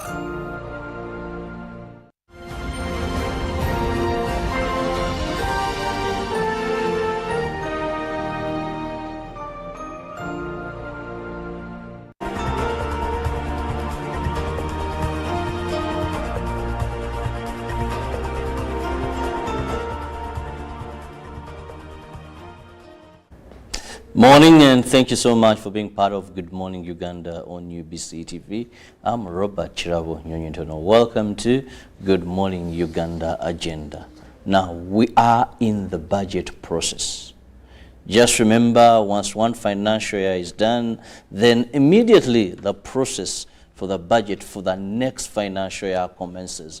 It's been a process, and right now we are looking at the budget framework paper for the financial year 2024-2025. And this is what we are going to be discussing.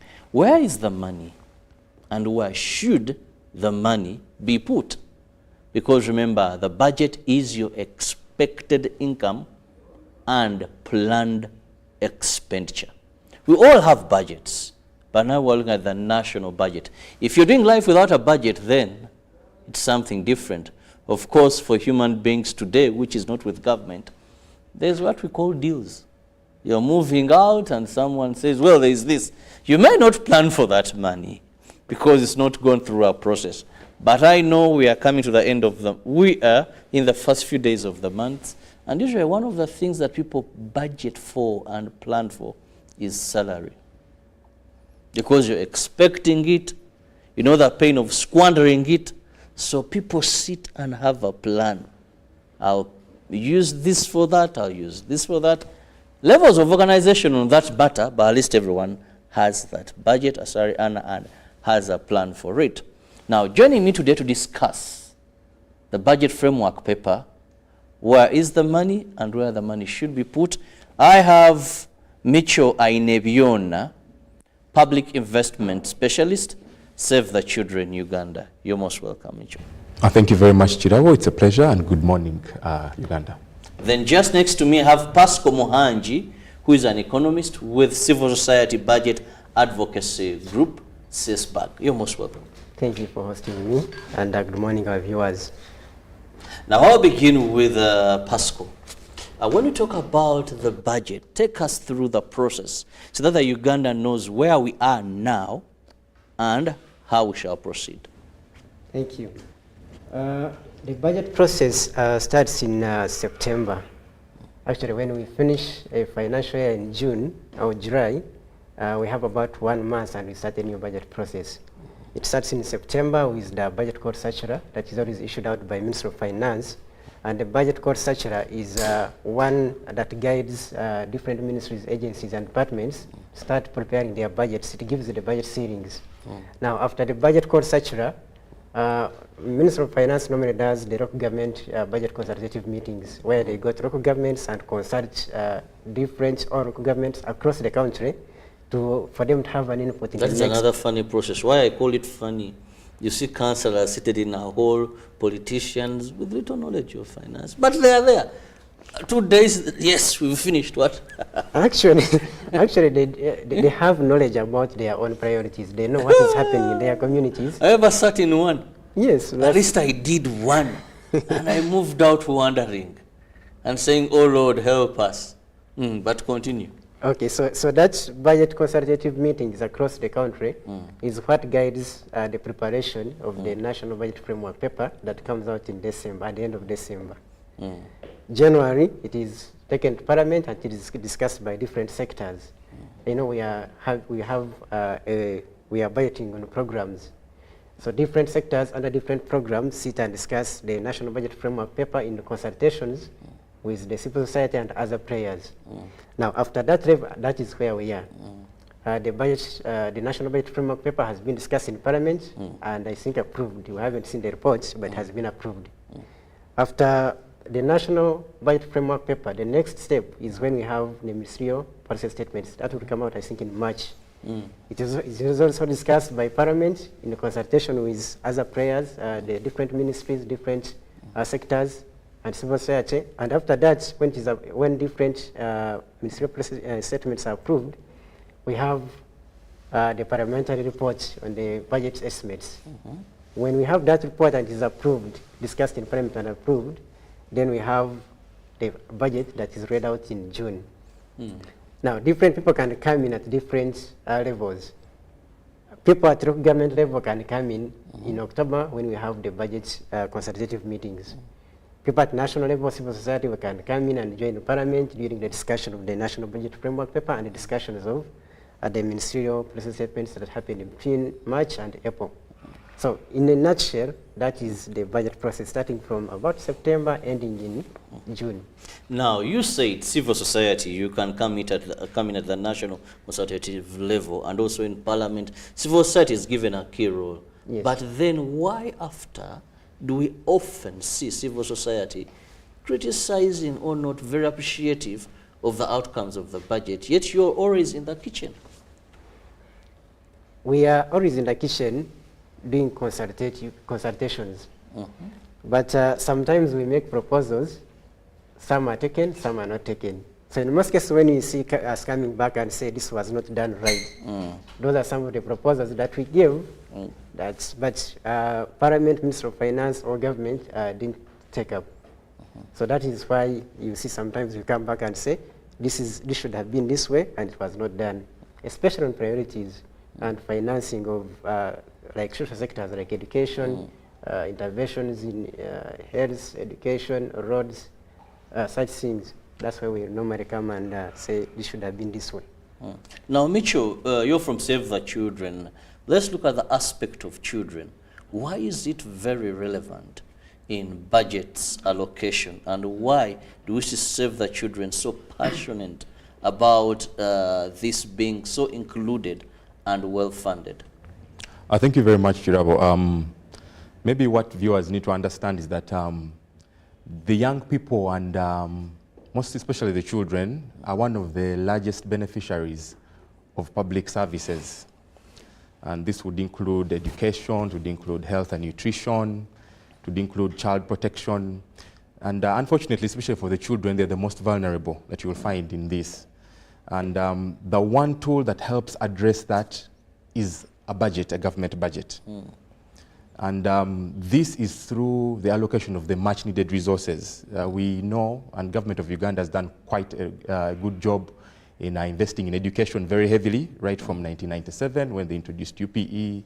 It has invested in primary health care. It has invested in trying to cover the various gaps, especially of access, you know. However, there are some areas that, if not addressed, still have a big bearing on the children. You may want to know that young people and children form, I think, about 3/4 of Uganda's population as well. That's a significant proportion that government should be interested, you know, at least in this budgeting process. And how it does this, the biggest majority lies within a program called Human Capital Development. This program is made up of mainly 3 components, health and some components of nutrition, education, some few components of early childhood development in there, and some social development and social protection in there, here and there. So investment in those areas, various studies have shown that as a government you stand to gain when you invest in some of these.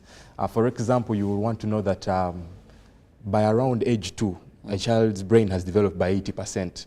And by the time they hit 5, it has almost reached to its adult size, almost by 90%. You know, that means that all the investments that you make at that early stage of the child are quite critical. So those are some of the things that we would want government at least to get interested in. I know it has been a big question of whether they stand to gain. You know, children do not vote. You know, it's a hard sell to government sometimes. But there are some things that when you invest in children, studies have shown continually that you will reduce some of the delinquencies on the streets. You will improve retention within the employment. You will reduce some of the violence that we see on the streets from the young people once they're invested in. So those are some of the quick gains that we stand to gain as a government if they were to invest in children.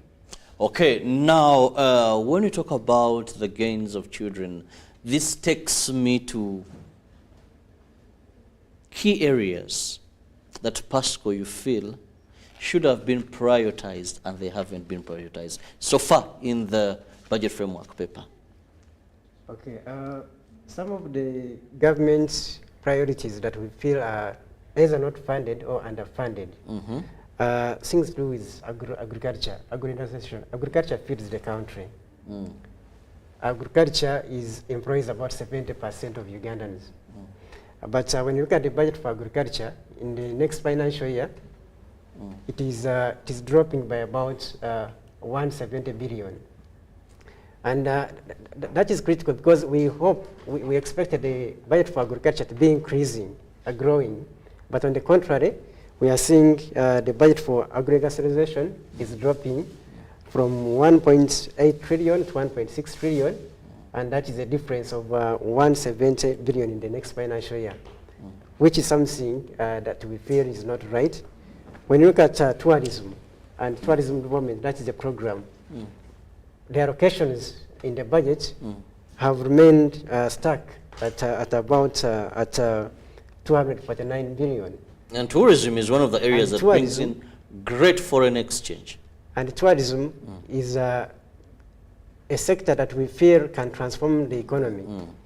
Is a sector that has a very high multiplier. When you invest in tourism, you're likely to get a lot of money back. But the allocations for tourism have remained stuck. They're actually not growing. When you compare with NDP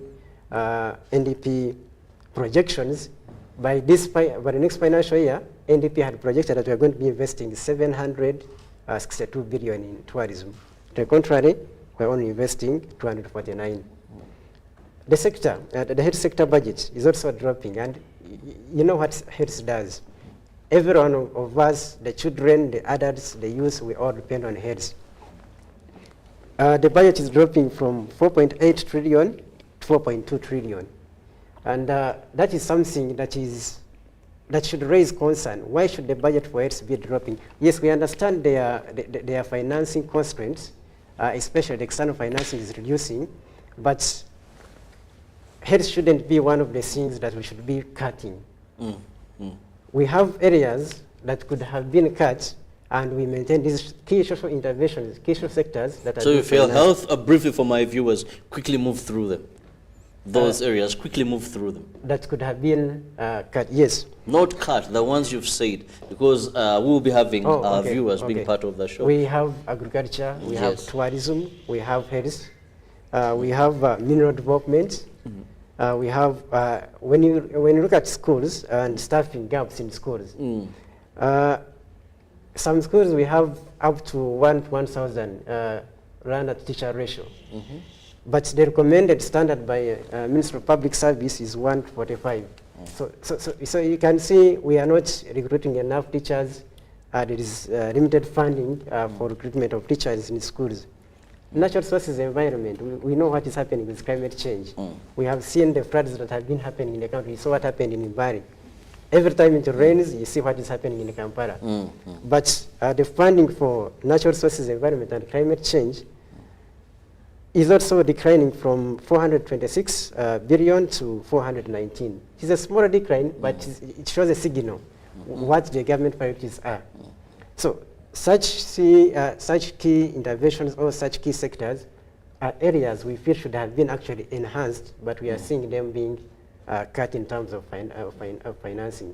Relatively, they may not have been so much of a priority to government like the civil society feels.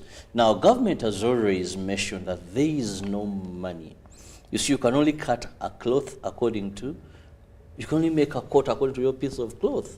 Yes. Now, it's the priority areas that you feel maybe money should have been shifted to better fund the other. What are these areas? Now, when you go deep into the budget, and we have to thank Ministry of Finance and Government for the transparency. Uganda is one of the countries that have very transparent budget processes that we can access budget information. And when we were looking into the budget, there is something called special meals and drinks. Special what? Special meals and drinks. Which country are they? Uganda. Yes, in the budget we have a budget line called special meals and drinks. And it's been financed to up to 297 trillion in the next financial year.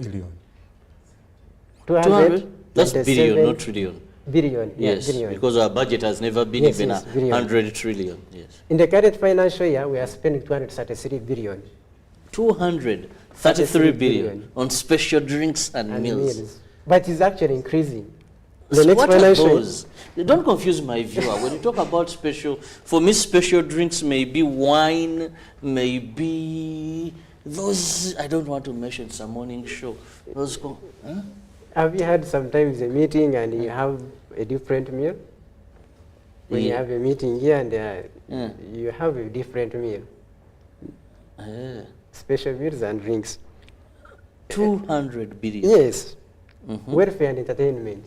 100 work so hard and they need to reveal themselves of stress. 133 billion. Donations. 163 billion. Now donating to who? Donating when you're going out to a minister and you go to your village, you may be a president, and you donate the envelope. So those people donate our money, not their money.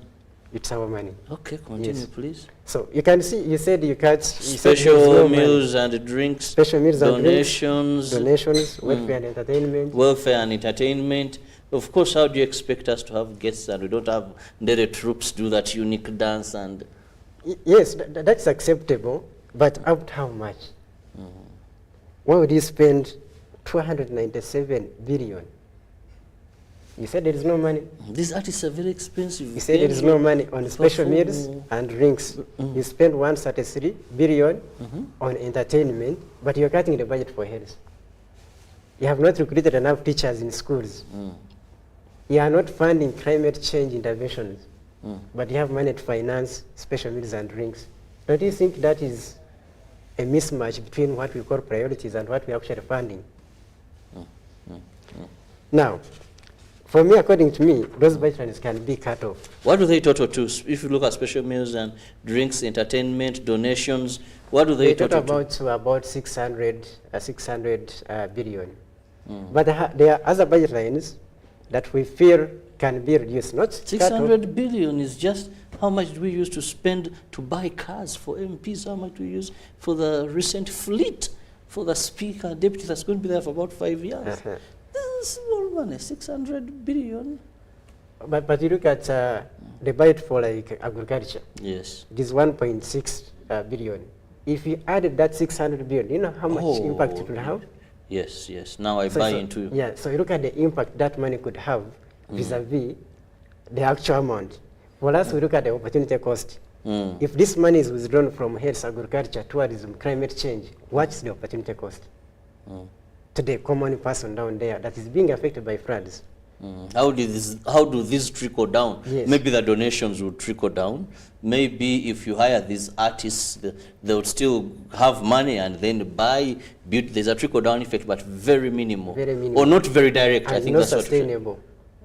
You have to look at sustainability. If you give donations, those are handouts never work.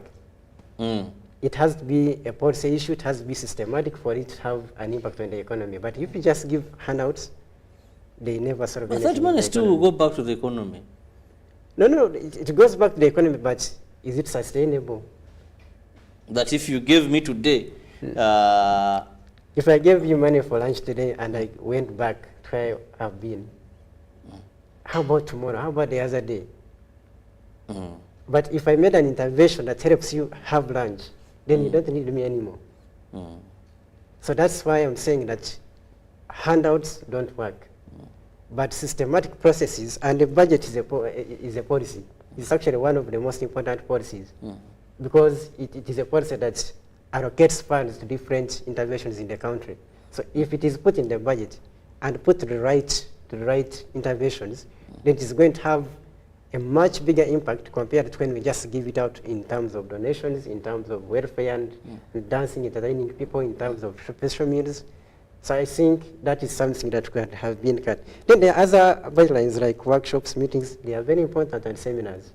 They are very important, but up to what level?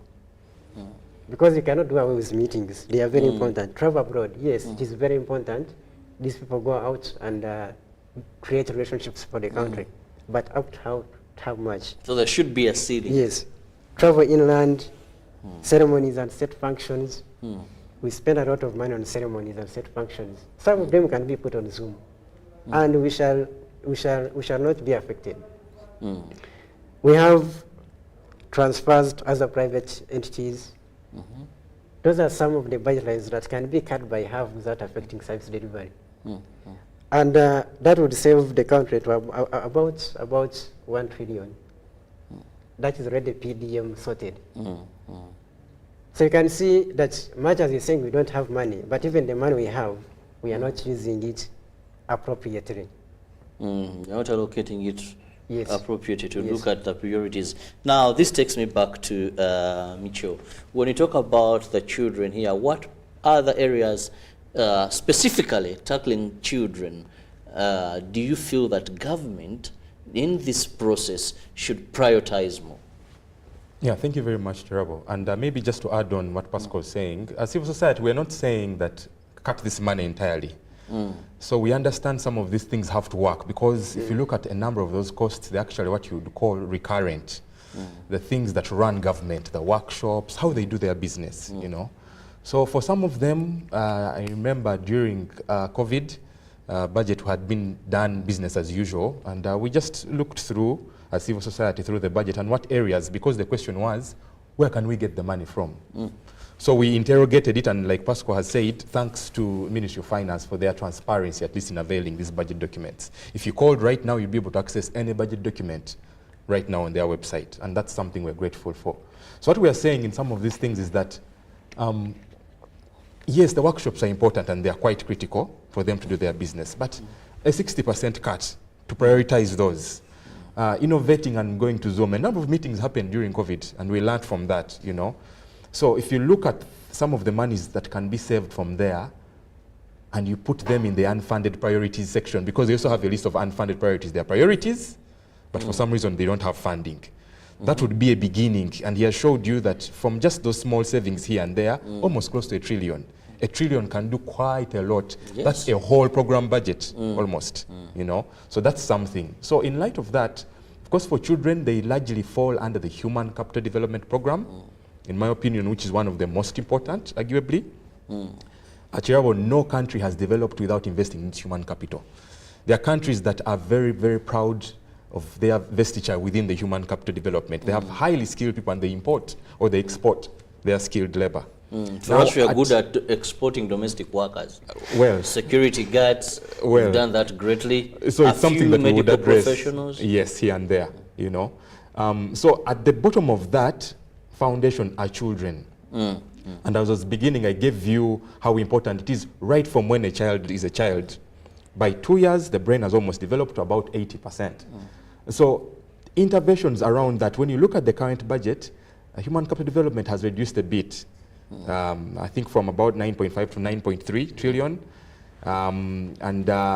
If you go deeper for some of the programs that address, let's say, gender and social protection, where children lie, their budgets have stayed the same. I saw the budget figure when I looked at the budget framework has stayed the same. If you look at the investment to the National Curriculum Development Center, and you know they are rolling out a new lower secondary school curriculum, and their budget has also stayed the same. So I'm wondering, how are they going to be able to manage this? If you go ahead and start looking at what's going to the community-based services, these are the ones in charge of managing protection services. The staffing gaps, the last we checked as of 2020 to 2023, stood at about 52%. Staffing gaps, okay? So we have appreciated that this is the value they add. We've seen the value we stand to get and what to save as an economy. But the investments there are in areas still of concern, like Pascal said. So some of the areas that we can revisit from the repurposing that he has talked about can be reinvested within the human capital development components that we've mentioned, particularly the children. Yes. Now, going back to Pascal, let's look at public participation.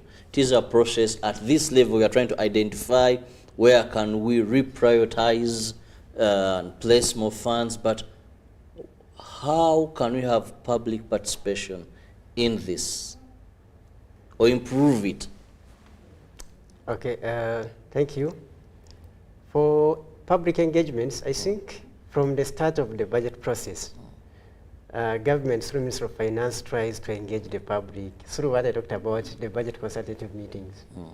Because as they are called consultative meetings, they involve civil society, local governments, and other players at the local government level.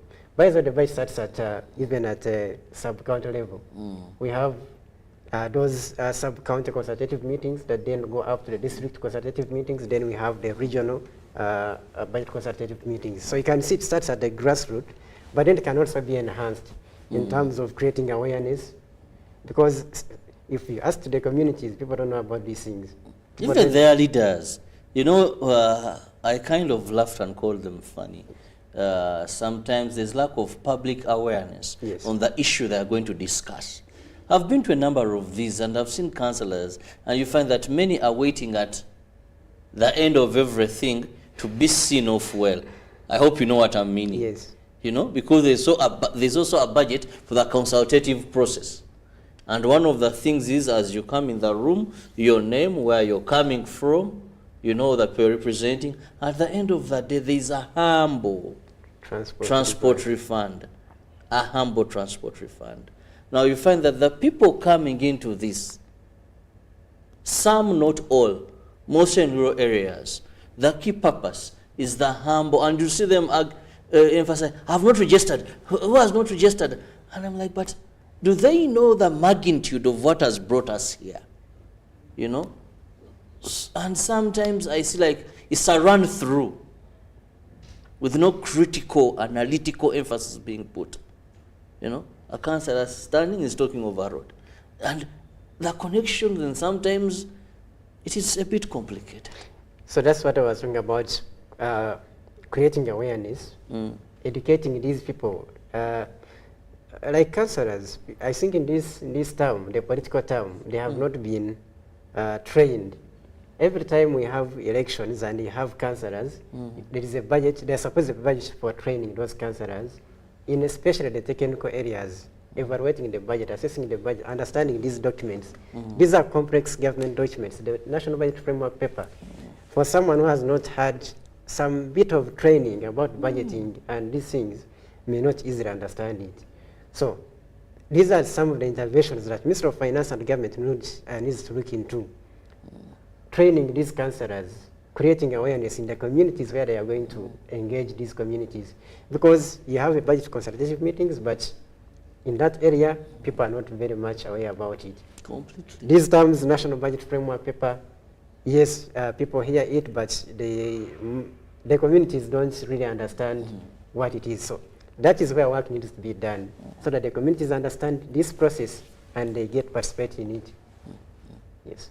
Anything you want to supplement, Mitchell? Yes, and on that, and that's where civil society now comes in usually.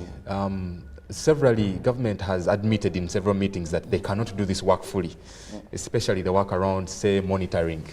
So you see, most of these discussions are informed by the state of the service delivery to help inform. And severally, the Ministry of Finance, I think, has a unit called the Budget Monitoring and Accountability Unit, but it's not fully staffed, I would say.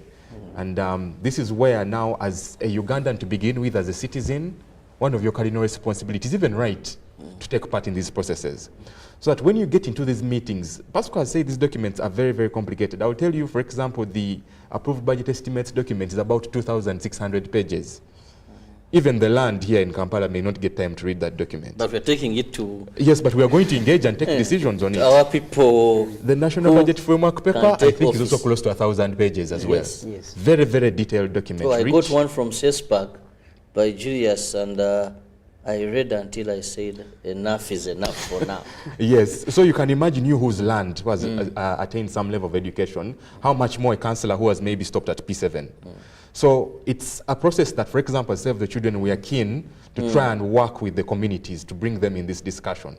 Train them, show them their civic responsibility and right, and most importantly, teach them how to gather evidence meaningfully. Involve the families, involve even the children. You'll be very surprised of what some of the outcomes the children will be able to share from their perspectives, especially from school, from the health services they are getting, from the youth-friendly corners, from the different adolescent health discussions that are coming through.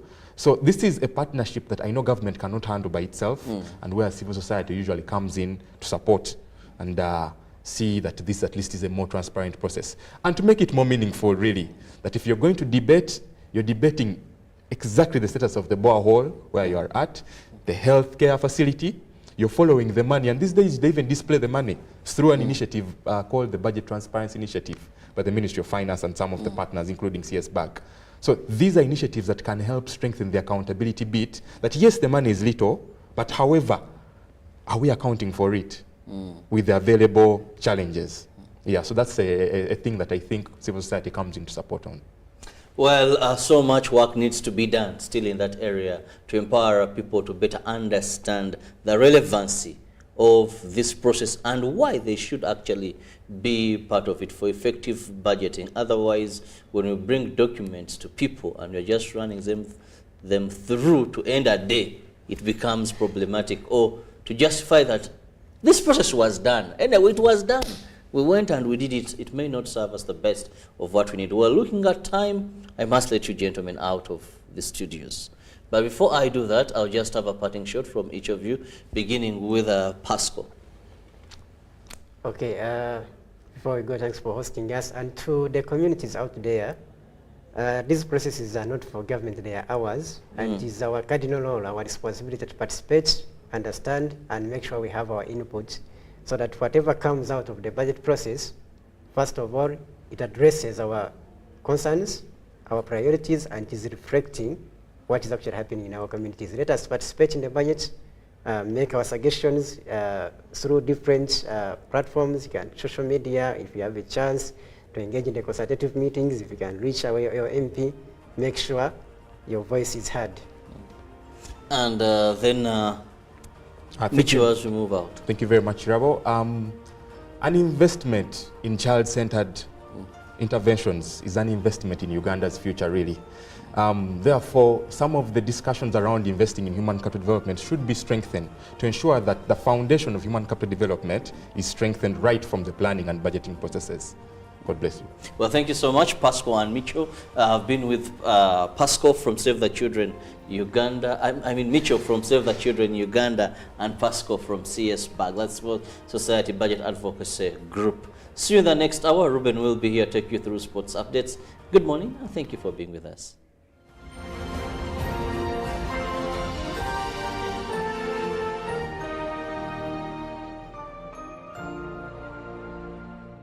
Live from UBC Studios in Kampala. This is Good Morning Uganda.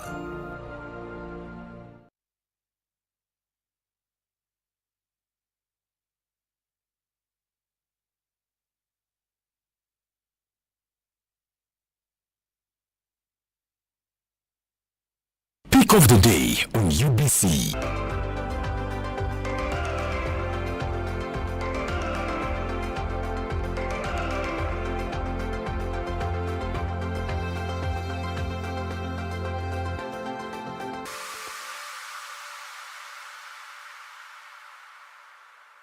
Was brought to you by MTN Momo Pay is the easy way to pay. Dial star 165 star 3 hash or use the MTN Momo app. You don't need cash. MTN Momo Pay is safe and free. Well, welcome everyone to the biggest game on the continent. And you have to. You've got to just seize those moments and enjoy them as much as you possibly can.